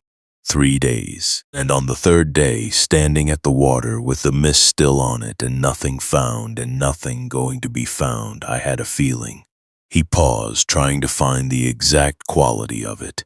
A feeling that he was somewhere, not in the river, not anywhere I could walk to or look at or point toward, but somewhere that was real even though I could not describe it. He stopped. Was that feeling true? Is there a somewhere? Nod. Is there a place? Or not a place? Something that works like a place, a state, a continuing, that things go to when they go from here. He stopped talking. The silence that followed was the longest silence of the 10 mornings. Not empty. The silence was working, was holding something, was giving the question the space it needed to fully arrive and be fully received. The banyan leaves moved. A buffalo somewhere in the field made a sound. Nod. The river moved in the distance, always moving. I am going to answer you carefully, the Buddha said, because you have asked carefully, and careful questions deserve careful answers. Nanda nodded. There are questions. The Buddha said that the human mind carries to every culture, every tradition, every time and place. What happens after? What continues? Is there something in us that is not simply the body, not simply the specific arrangement of flesh and bone and breath that we carry for this particular span of years? These questions are not the result of fear. though fear sometimes attaches itself to them. They are the result of intelligence, of a mind that is genuinely looking at what is, and noticing that what is has a quality that seems to require more than the usual explanations.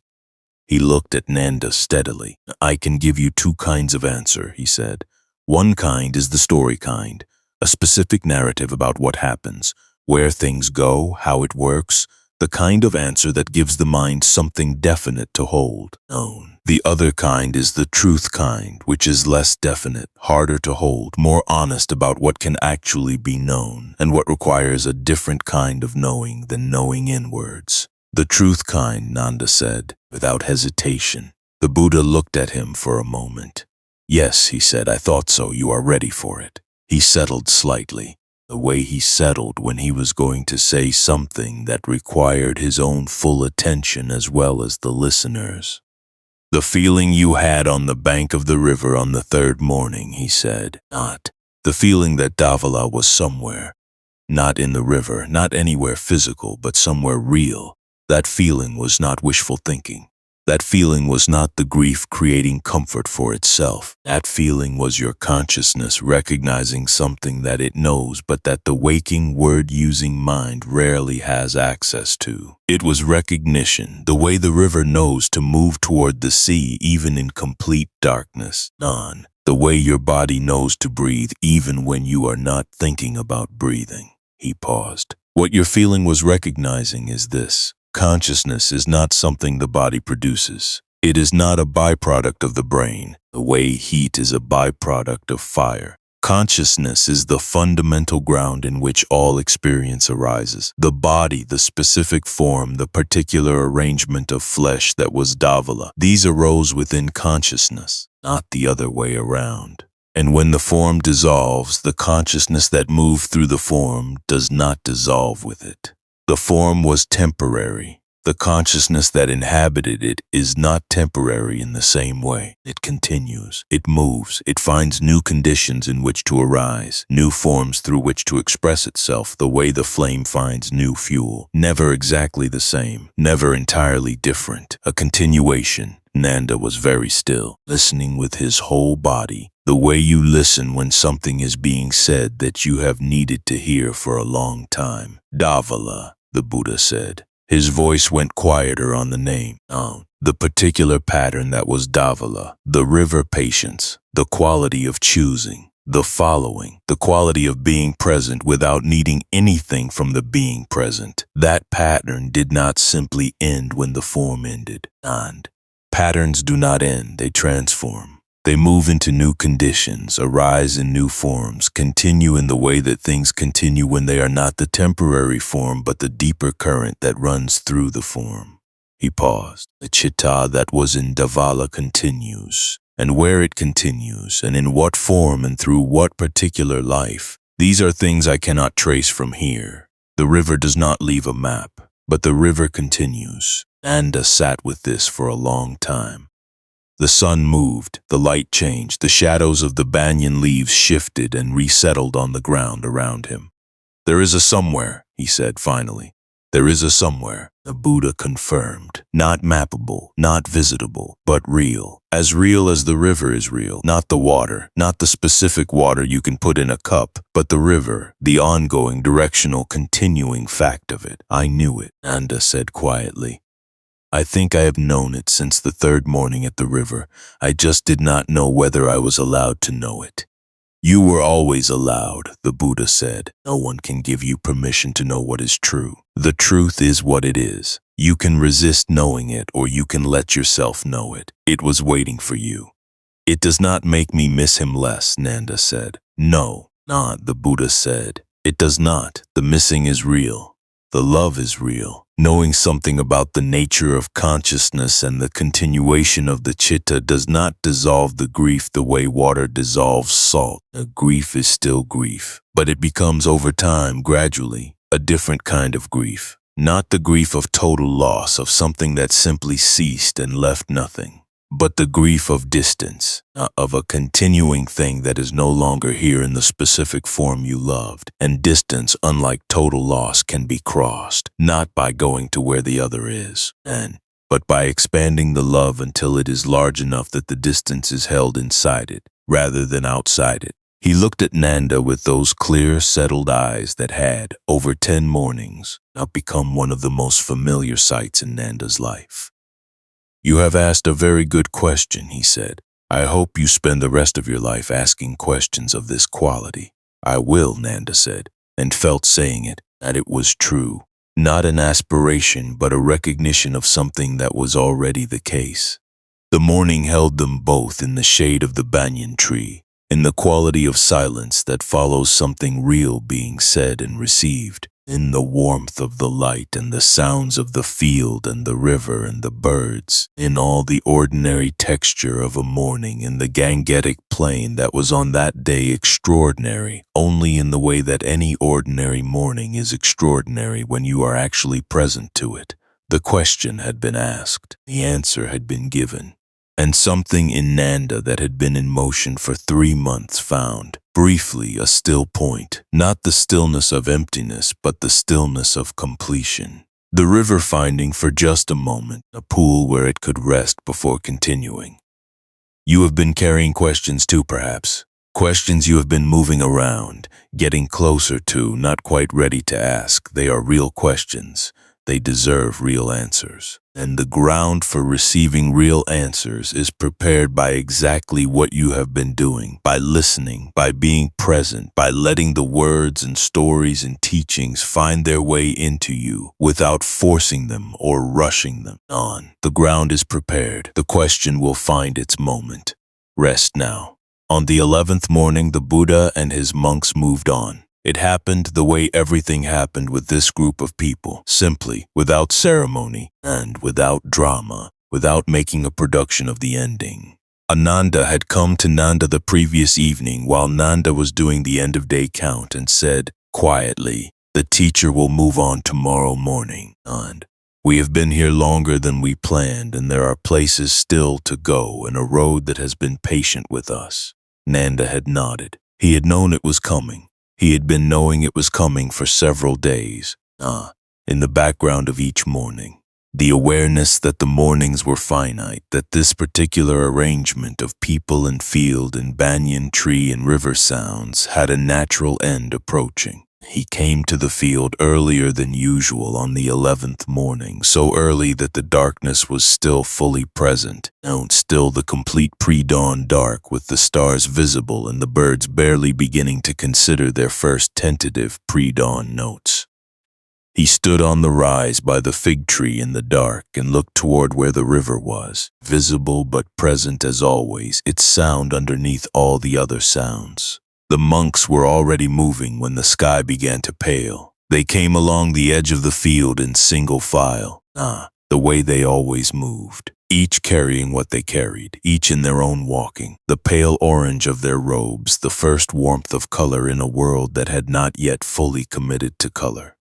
They moved in the unhurried, not certain way that Nanda had come to associate with all of them, the walk of people who know where they are going and trust that they will get there and do not need to hurry the getting there along. Nanda went down from the rise and walked toward them. Rahula saw him coming and stopped. They stood together for a moment in the way of people who have said what needed to be said and have now arrived at the moment that follows the saying, the moment of the actual goodbye, which always contains more than the words that mark it.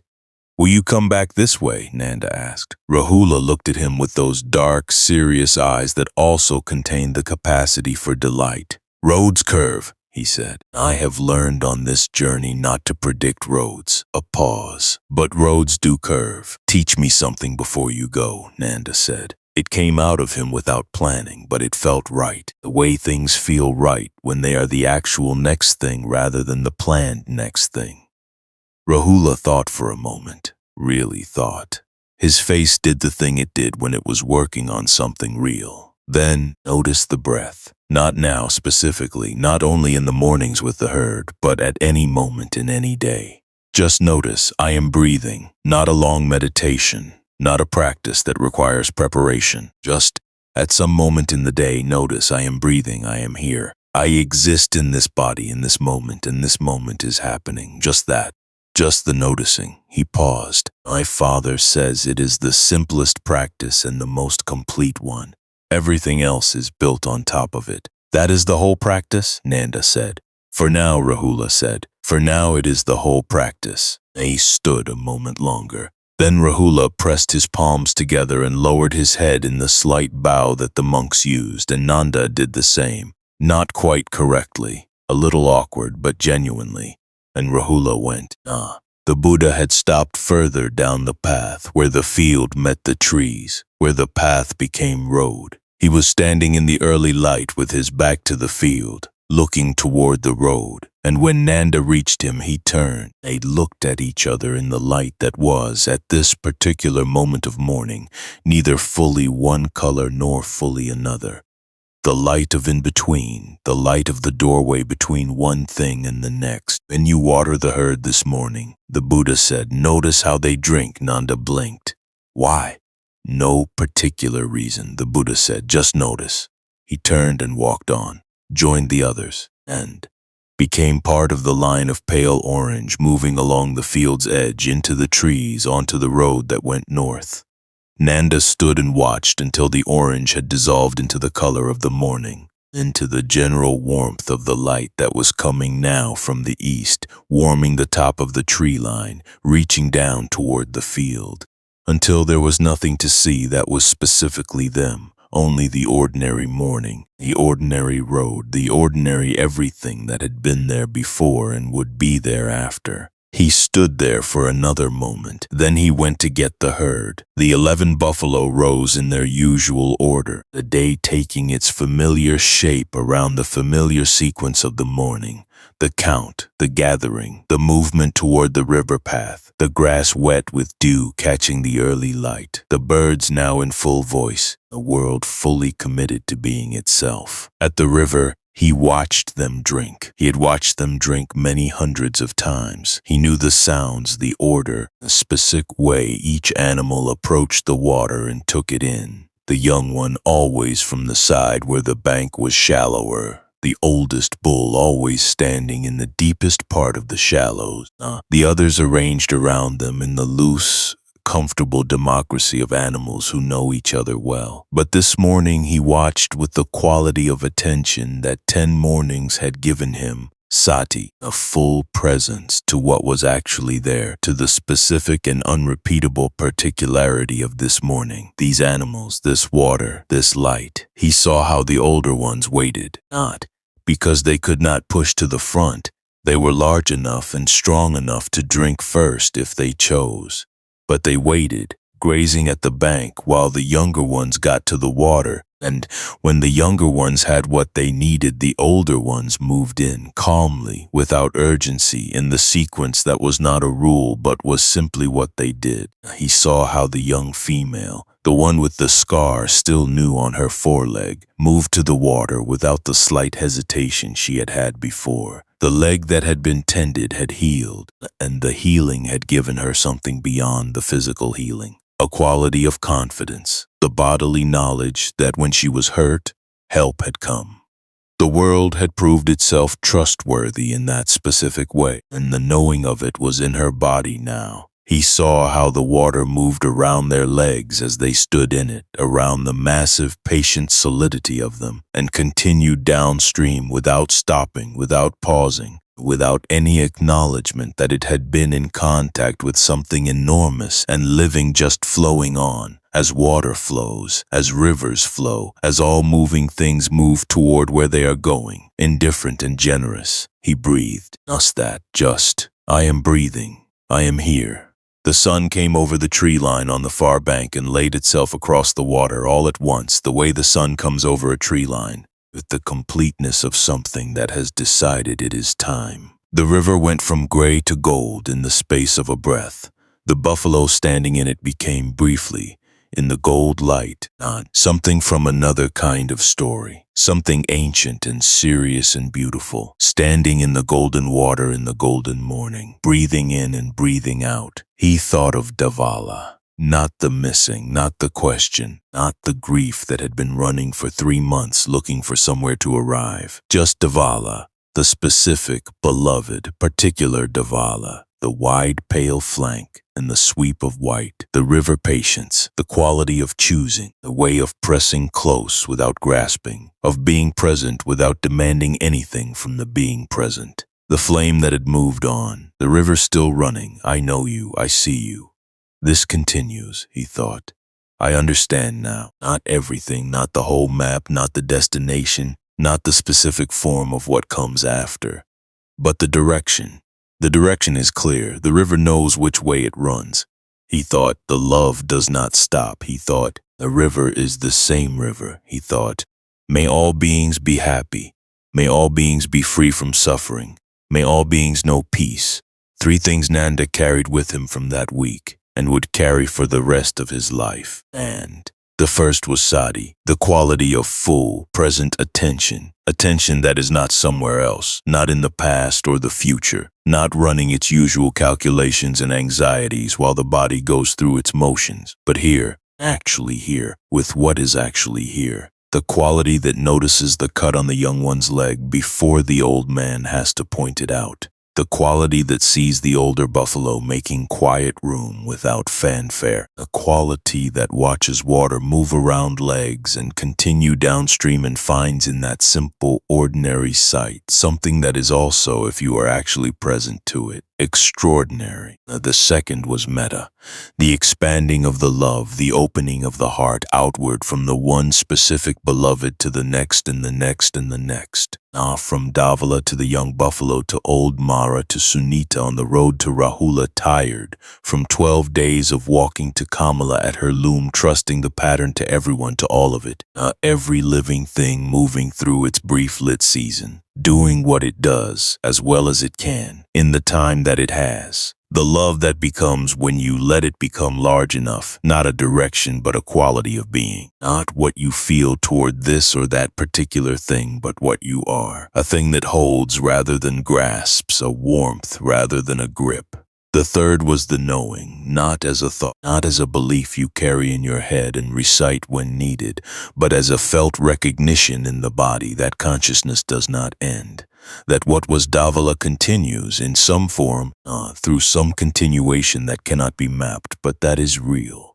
That the somewhere is real even without a map to it. That love is the nature of consciousness recognizing itself in another. And consciousness does not stop, therefore love does not stop. And therefore the grief that has been running with nowhere to arrive has in fact somewhere to arrive.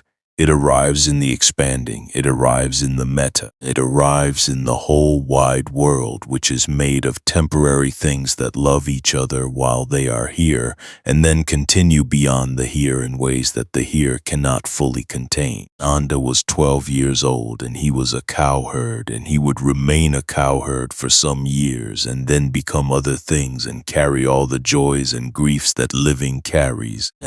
Because living is full of both and there is no way to have one without the other, and the Buddha had told him, clearly and without softening, that this was not a problem with living, but was the nature of it, was what living was the thing itself. But he would have sati and metta and the knowing, and he would have this morning, this specific unrepeatable morning, with the river turned gold and the buffalo standing in it, and the sun new over the trees, and the monks a few miles north now on the road that curves as a reference point. And as the morning he could return to when the water ran heavy and unclear, when the grief came back in whatever new form grief takes when you have lived long enough to meet it again and again, he could return to this morning and remember, this is what the river looks like when it is clear.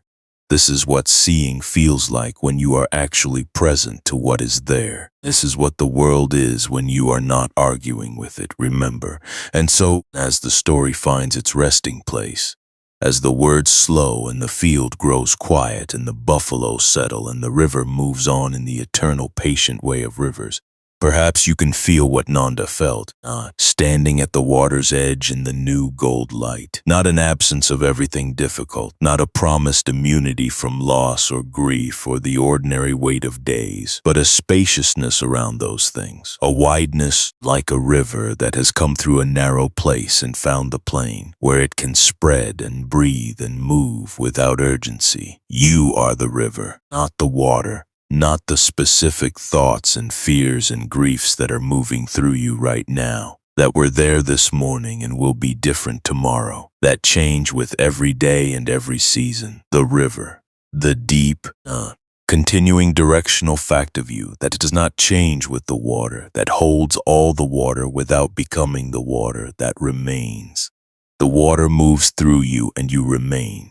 You have been listening for a long time. You have walked with a 12-year-old boy from the pre-dawn dark through the mist to the river to the banyan tree and back again, through the fever and the fireflies and the road sweeper and the angry elder and the dream of the white buffalo and the question finally asked. The journey has been long and the morning has come.